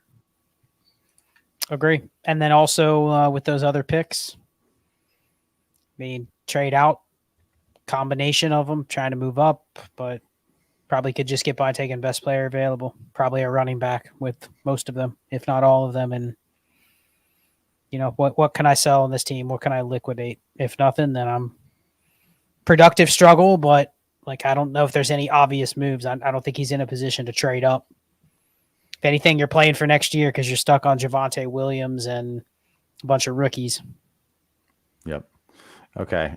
Quick answer on this, guys. For late seconds or second rounders and third rounders, let's say, what's like a basic rule of thumb with whether or not you should take a wide receiver versus a running back?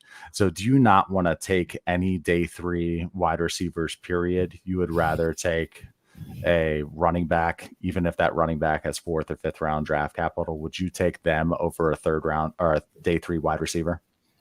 You don't even exist to me. You don't even take a top 50 pick or earlier. If you're a round 3 receiver, no interest. That's where you end up. You're literally hitting it like less than a 5% rate. Yeah. So just 12 teams start 10. If you go in the 3rd round, I don't care who it is. I'm not interested. Yep. Not touching you. Like, just go away. Just go away. You're not a person to me anymore. I'm sorry. Your draft capital has dictated that you no longer matter.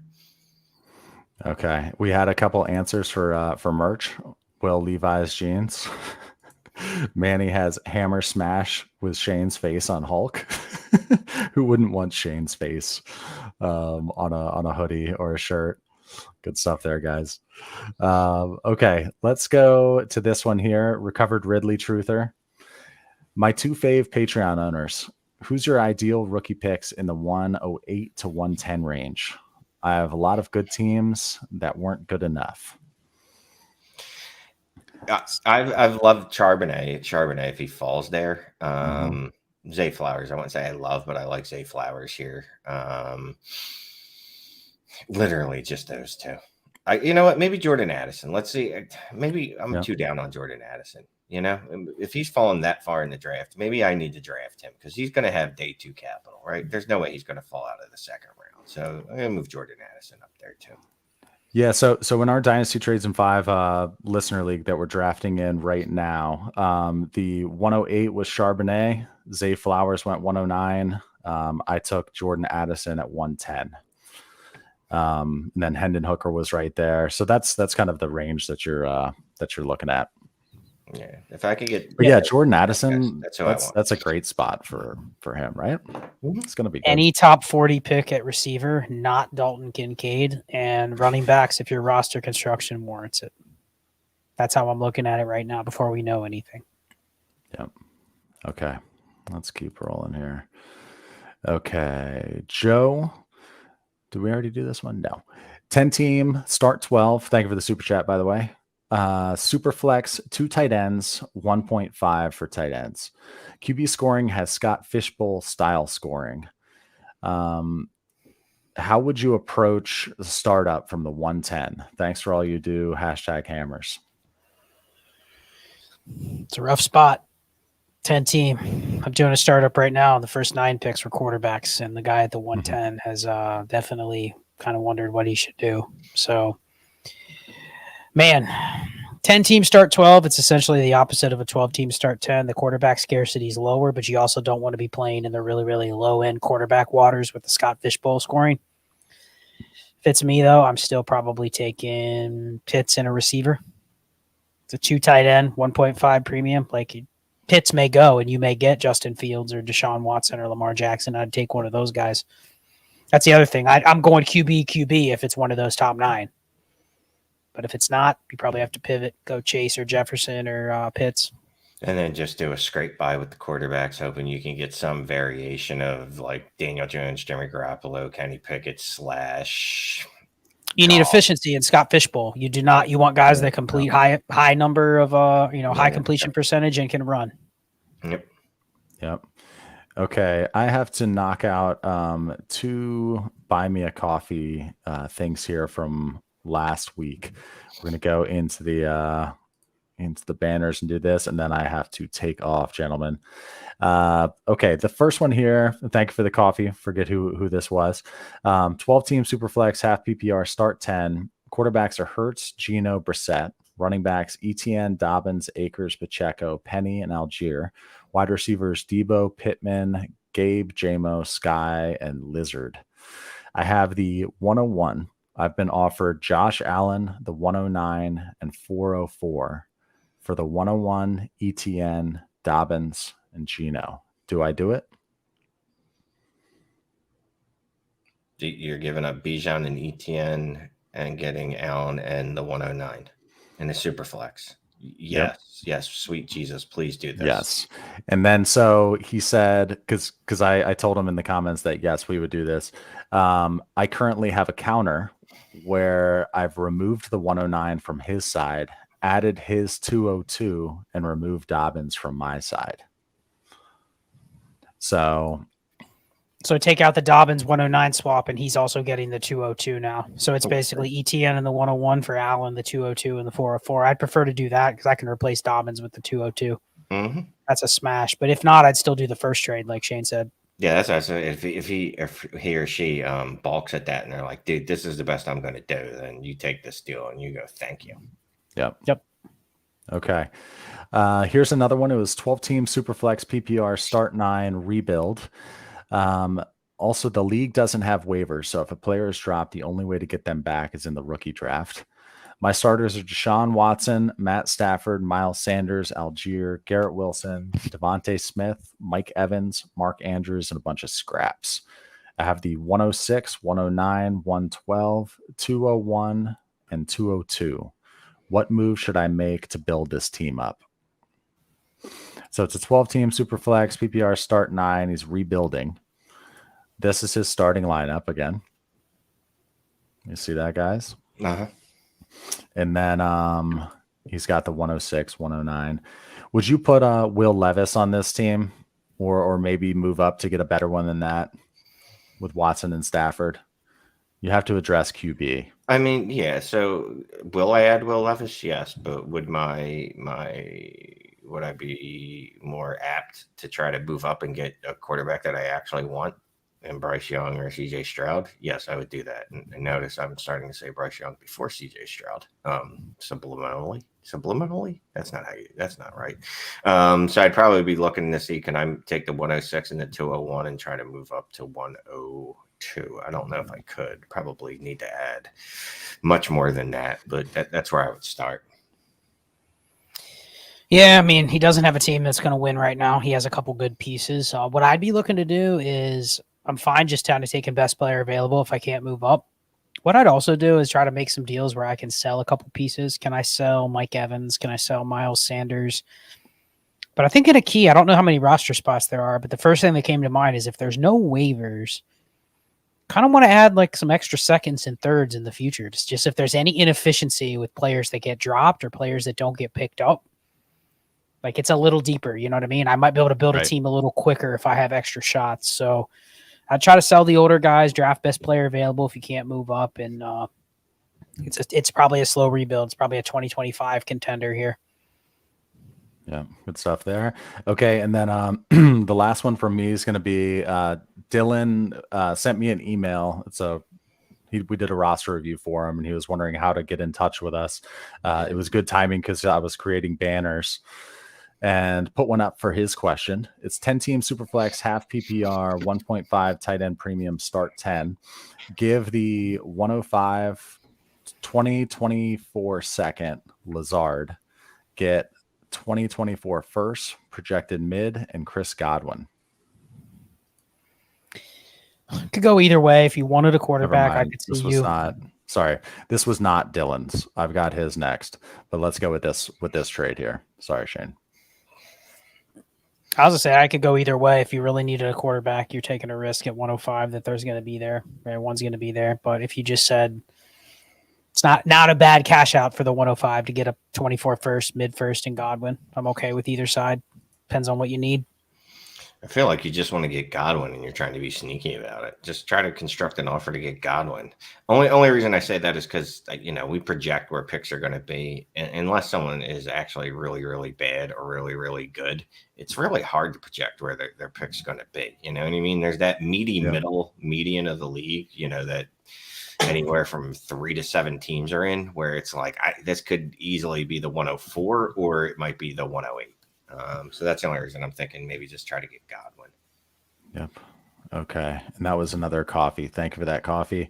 And then here, the last one is the Dylan one that I mentioned. It's a roster review follow-up, 12-team Superflex, half PPR, start 9, give the 101, get the 102, and DJ Moore. Best offer he's received so far. Sounds like you guys suggested that he try to move it. His current QBs I listed out are Kyler, Tannehill, Jameis, and Mike White. All right. And to make it a little bit easier, here is his roster. We'll put it in between me so you can see it again. Oh, I remember this quarterback room. Yeah. Nick Foles, Tannehill, Winston, Ryan. Yeah. So he gives the 101, or I'm sorry, he gives the 102. He gives the 101 and gets the 102 in DJ Moore. Yeah, this one's tough because he's got Kyle Pitts, he's got Jonathan Taylor, he would have Bijan, he would have Garrett Wilson, T. Higgins, Aaron Jones, Mike Evans. Like, it's really just a quarterback problem. So you can either take the trade because it's not terrible, or you could go the other way. Here's what I would try to do, but instead of doing that, I don't know if he's tried to get a quarterback yet. Unless you've told me the other top 9 quarterbacks have turned it down my 101 plus, then I'm not accepting this trade. I'm still trying that first. Can I send Mike Evans in the 101 to go get Trevor Lawrence, Deshaun Watson? Like, I'm doing that before I'm making this deal. So you think, and I'm just throwing stuff against the wall. If it sticks, it sticks. Great. If not, you have to clean it up off the floor. But draft Bijan, trade Mike Evans this year's second, next year's second, and a 25 second for someone slightly above the Kenny Pickett range, and roll out there with Ryan Tannehill and Ken Pickett until Kyler gets back, and let him carry your quarterback room once he's back. Like, I think you can do that because this team is really good minus the quarterback room. I think you can try it. I think the way that I'm thinking of the way he asked the question, though, was this was the best offer I've gotten. Yeah. What have you sent out that's been turned down? Because, of course, nobody's going to come to you and go, hey, you want this Joe Burrow for that 101? But what has he tried to do versus what has actually been sent to him? I think that's a big difference. If he said, right. What do we say on the review, Shane? You should be sending out 20 offers for quarterbacks. If all of them go, I'm not trading Joe Burrow. I don't care what you send me. Okay, you know where your league stands. But a lot of people just sit there and they go, oh, 101 on the block. And then they wonder why all the offers they've gotten are shitty. So I think let me know what you've been, what you have offered and has been turned down before we give you full clarity. But you got options if you want to build a gross quarterback room. Pitts, Jonathan Taylor, Garrett Wilson, Bijan, like you could probably get by. Yeah. All right. You guys are going to take it home. I appreciate it. I got to go to bed. I have to wake up very, very soon. I appreciate you guys finishing the show out for me. Turn your camera off, Clay, and just essentially just mute. It'll look better instead of having lines in between us. Instead of you guys being in like outer space. Yeah, you got a nice little like Trades in 5 logo you can put as your background to your camera when you turn it off. That'd look good. It would look good. I can find out how to mess with it. Yeah. Okay. I will disappear. Thank you all so much. As always, great seeing you on a Tuesday. Appreciate you. And Scott and Shane, appreciate you as well. I will see you guys later. Good evening, Thank you, Clay, for everything you do. Thanks, boss. All right, now the show is getting wild. This is Manic and Chill. We're going to get Manic and Chill for the last 15 minutes. You ready? Chill. Those Will Levi's jeans better come in plus sizes. I will feel fat shamed. Yes, 36 and above only. No, we're not making jeans for any skinny fuckers. Of the 600 questions and comments, you choose to put that up there. Thank you, Shane. So I'm going to bring up, we've got a lot of like 8-parters. So let's just start this one off. Dangles, start 8, Superflex, it's PPR 12 team. He's got Watson, Lance, Purdy, Minshew, Amon-Ra St. Brown, Ayuk, Godwin. I'm shaking my head at the Lance and Purdy because so many people have Lance and Purdy.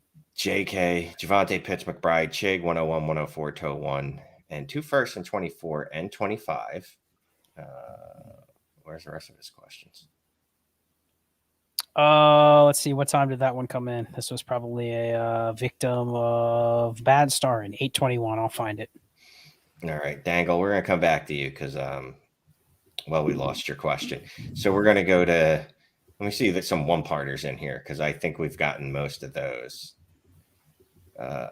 Alexander Burton forgot 1 of 2 on the post. He wants T-Law and JT instead. Any chance you remember what that question was? This has started out a mess. We need Clay. This is why Clay's super, super important to the show. If you're still around, Alexander, just refresh us on what that question was because we don't remember. You sent that at like 8:29. All I'm going to say is, okay. No. Hold on. I just put it in there. That should work. I'm looking for the other one, which was 8:21. All right. Alexander Burton. Love the channel. 10-team Dynasty. Superflex. Start 8. Trade JT Higgins and 206 for Jamar Chase, Damian Pierce, and Khalil Herbert.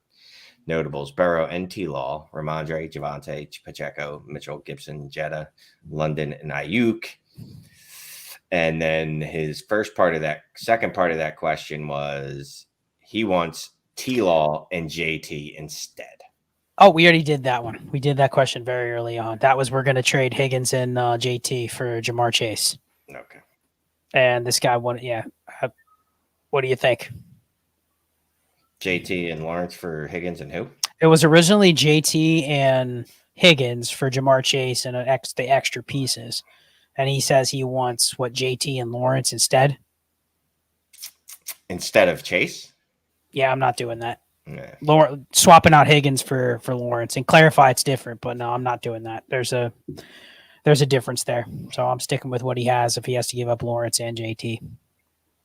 All right. I'm going to go to Coltrane because I see both of his parts of his questions. Coltrane 23, half. Offseason trade recap. 12-team PPR, Superflex, start 9, sent the 101, 2, 111, 211, 212, 303, Stafford, Isaiah Likely, Damian Harris, Khalil Herbert, DJ Moore, Brandon Ayuk, Mooney, and Hollywood swinging.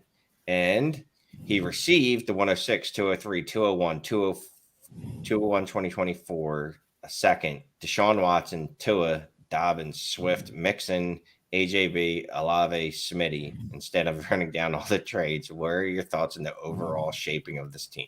All right. I love Watson. I love Olave. I love AJ Brown. I love Smitty. Swift and Dobbins, you could start both those guys. I'm not a Tua guy, obviously. I think that's well known. But the quarterback you gave up was Stafford. You only gave up Stafford. You gave up the 101, the 102. So instead of, we could have had Bijan. 101 in Watson, we'll say, is a wash. Okay. Let's say 101 in Stafford is a wash for Watson. Okay. So cancel those out. Everything else, man, like, he gave up a lot of speculative pieces and essentially built a team of what we're looking at right here, and he still has a couple picks to play with. I mean,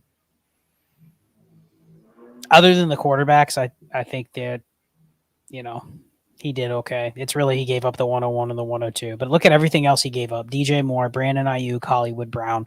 You'd prefer AJ Brown, Chris Olave, and Devontae Smith to those three. He gave up, what were the running backs he gave up? Damian Pierce. Yeah. And a couple others. Damian Harris. Who we don't care about. Yeah.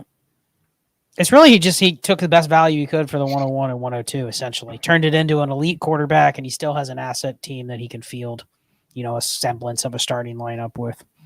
I honestly wish Coltrane would have listed out some of the trades, because my mind is just, essentially he traded teams with somebody else. So, yeah. Sorry, that's a lot to break down in one trade. All right. We've got J. Lou, 1 of 2, 12 team. Wait for the dirt bike to go by. Thank you. 12 team start 10 Superflex. Half point PPR. He's got Lamar, Stafford, JK, Javante, ARSB, Pitts. He gave the 101 and got Tua and Olave. He felt good about this. Then he listened to Scott's podcast. And he's wondering if that wasn't the move, since his league is more shallow, especially with half point PPR, making running backs more valuable. Thoughts? Yeah, I don't like that.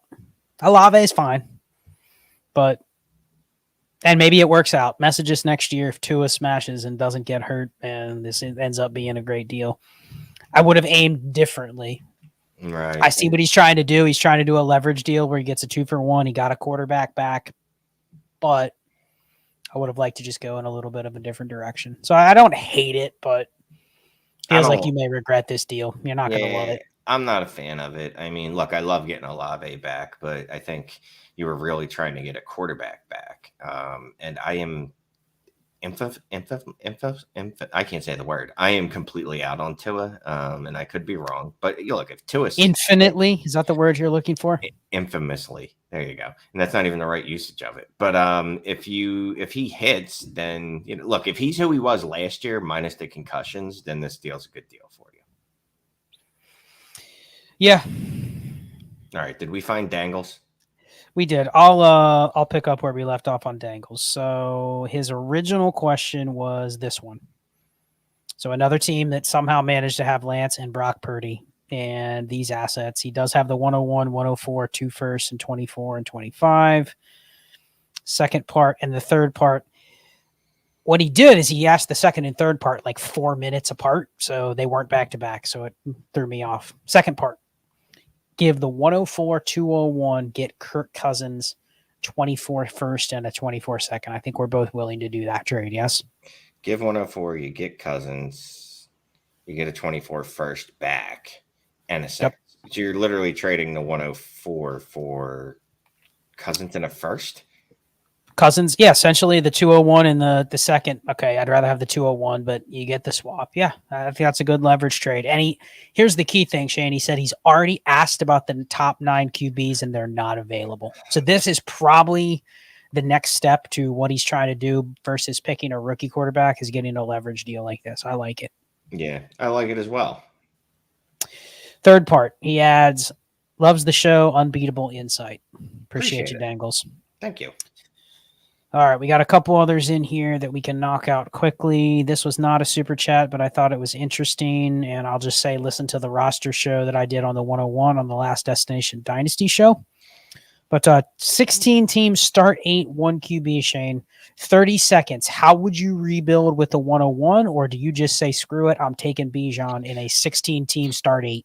In the real world, you're not going to be able to rebuild with Bijan. You just can't move him. You can't move him for a rebuild piece. And I don't know if that's going to change when points start mattering and he's putting up 20 points a game, 25 points a game, which is what we're going to kind of hope to truly be able to cash out on him.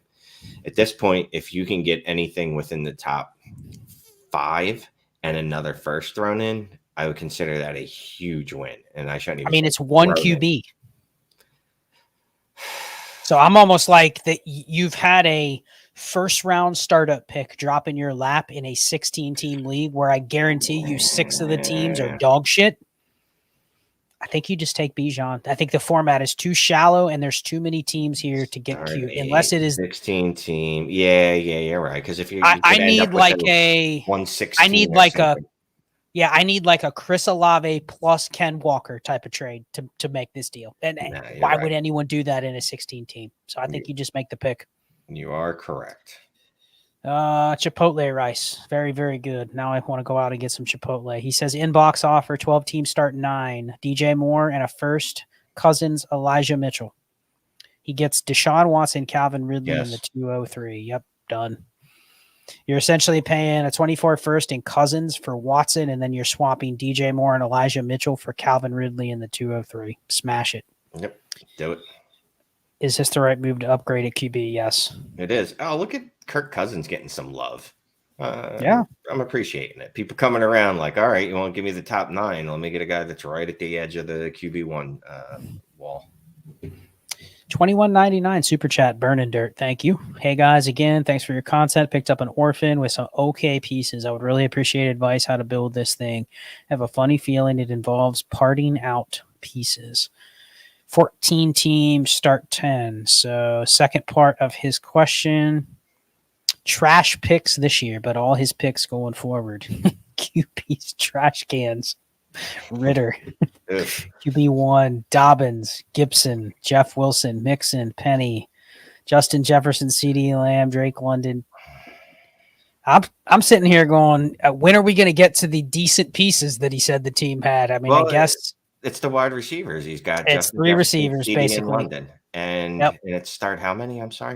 Did it say 14 teams? It's a 14 team start 10. So that quarterback room is decimated with no path unless he tanks. Yeah, I mean, can we trade JJ for one of the quarterbacks? This might be a league where I trade JJ for Kyler plus, since he's fallen outside of that top elite range. I think the other one is if you can spot a team next year that's a little volatile, like a team that you think could miss the playoffs, I'm willing to do the JJ for Garrett Wilson and a first type trade. You know, like he has 3 assets essentially. He's got to split. He's got to liquidate and he's got to split. There's no exceptions. I mean, we're not even talking about what to do with Joe Mixon, J.K. Dobbins, Antonio Gibson, Rashad Penny, Evan Ingram, Desmond Ritter. Like all of those are just liquidate. Like the biggest thing he can do is tank this team to ensure he gets the 101. And it probably means a couple of leverage trades moving off of CD, JJ, and maybe London. So good luck with that one, man. That's a 2-year project, Burn Dirt. Appreciate the super chat. Let's see. Got a couple others, Shane. We got a 3-parter from Tyler Ogden. 10-team, 2 QB, starting 9. No tight end premium. He was 3rd last year. He has Jalen Hurts, Daniel Jones, Geno Smith, Breece Hall, Ken Walker, Tony Pollard, Rashad White, Deontay Foreman, A.J. Brown, Amon-Ra, Lamb, Wan'Dale Robinson, Rondale, Cooks, Mark Andrews, Ertz, Gesicki, on and on and on and on and on. A bunch of picks, 224 first, 224 for 25 first. Okay, let's take a breath. There's the first part. Good roster, right? I'm fine with that QB room. If you can't get a better one, I'm okay with Daniel Jones and Geno Smith. Good running backs in a start 9. I'd go so far as say great fucking running backs at Breece, Kent, and Walker and Pollard. Yep. No tight end premium. I don't know why we need so many tight ends, but he has Zach Ertz and Mike Gesicki. But you have a top 5 tight end in Andrews, a bunch of late picks, which I'm either moving them up, I'm either moving them out for future picks, or I'm drafting running backs. There's no point in drafting tight ends or receivers in a format like this. thoughts. Who should be looking at the 104 with this roster? So it's a 10-team 2 QB. I think with Geno Smith and Daniel Jones in a 2 QB, I would still take a quarterback with where his other assets sit, wouldn't you? Yeah, because as much as I like JSN, he'd be the wide receiver 1, 2, 3, 4 on your roster. As much as I like Gibbs, he would be the running back 1, 2, let's say 3 on your roster. But at 104, that quarterback could potentially be really replacing Daniel Jones, who had a great season last year, but a lot of that was off of rushing, where he completely just smashed what his previous rushing totals were. I mean, I think it just hedges your bets against Geno Smith, especially. Mm-hmm. You know, it's 2 QB, so you can't afford to just have only 2. Yeah. So I think it's the appropriate place to take one. So good question. Thank you, Tyler. A couple more, Shane. We have 2 more questions. Darrow had one, 8:42 p.m. Throw that one up there. I'll see if I can find the second part. I'll read it slow. Well, how about I read the one that we have? It's a 1-parter. Okay, throw that one in there. So Michael Bannister, he has a Superflex PPR tight end premium, 1 quarterback, 2 Superflex PPR tight end premium, 1 quarterback, 2 running back, 3 wide receiver, 3 flex, 1 Superflex. He's got Love, Ritter, Lance, Pickett, Etienne, Connor Dillon, James Cook, Garrett Wilson, Christian Watson, Terry McLaurin, DJ Johnson, Andrews, Pitts, 103, 104. Need quarterback, obviously. But should I take 2 or 1? What do you think? Should he take 2 or 1? He's got Love, Ritter, Lance, Pickett. Man.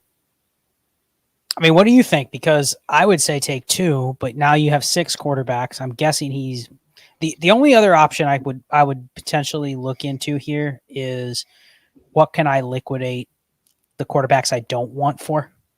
The problem is you try to trade Kenny Pickett or Desmond Ritter, and people are like, I don't want them. You think you can get a 25 first for either one of those guys? Lance, you can definitely move. I think you can move Lance for another starter. It might not be what you think it should be, but I would be fine moving Lance for like another receiver to add to Garrett Wilson, Christian Watson, Terry McLaurin, Deontay Johnson. I'm okay with that. He does have the positional advantage at tight end with Pitts and Andrews. So I think if you can move Lance for a receiver, you could slide either Pickett or Love into your QB3 spot. And maybe you even roll with both of those this year because you're going to have 2 other rookies. So I think you can go a multitude of ways, but you need to liquidate some QBs before you can draft 2 QBs. Otherwise, you have 6 QBs and it's 2 rookies and 4 guys we don't really want. So what do you do there? Yeah, I'd definitely be looking to move. Like I said, if I can move Ritter, Pickett for any 25 first, I would definitely do that. Even if I have to add a 24 second to each one of those to get it done. Well, you probably only have one of those. If I have to add a 24 second and a 25 second to it just to get it done.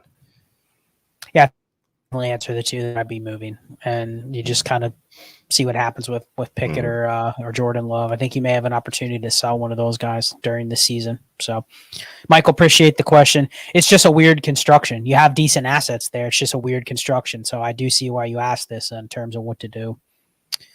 Last one, Shane. Darrow, the 2-parter, inbox offer. Didn't give us a format, so we're kind of flying blind here. Offer Lawrence, Breece Hall, the 110, and Zonovan Knight apparently counts now. For Trey Lance, Brock Purdy, Justin Jefferson, J.K. Dobbins, Gus Edwards, and a 203. He does say actually 12 teams start 9. When he said Knight, I was thinking L.A. Knight from the WWE. I didn't even think of Zonovan Knight, but sure. I mean, Trevor Lawrence over Justin Jefferson.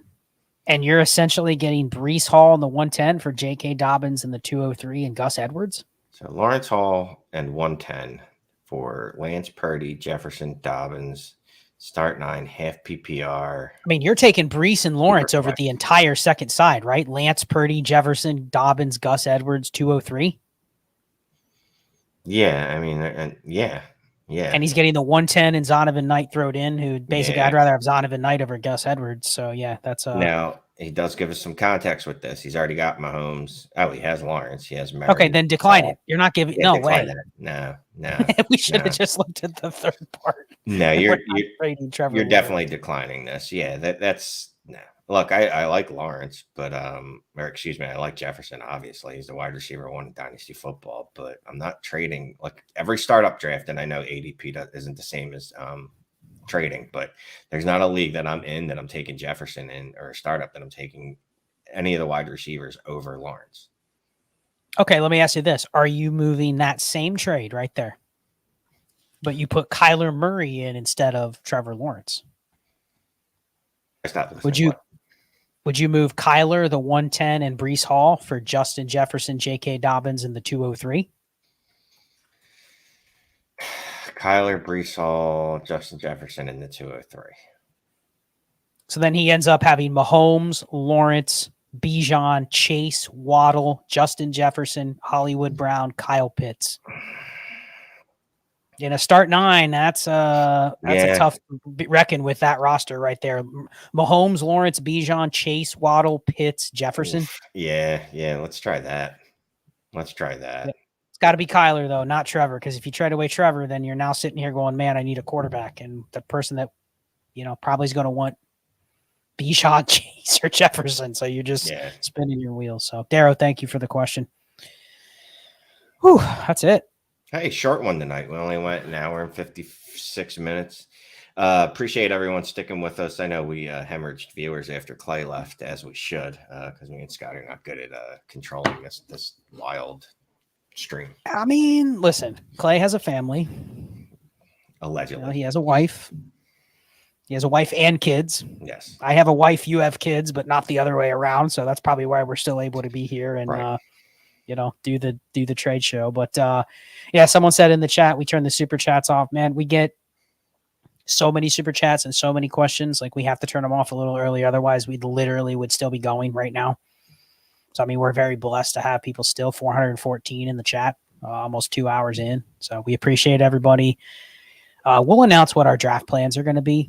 I think we're going to do a live stream next Tuesday. And then in terms of what we're going to do for the draft, I'm not sure. We'll let Clay make those decisions. All we do is show up.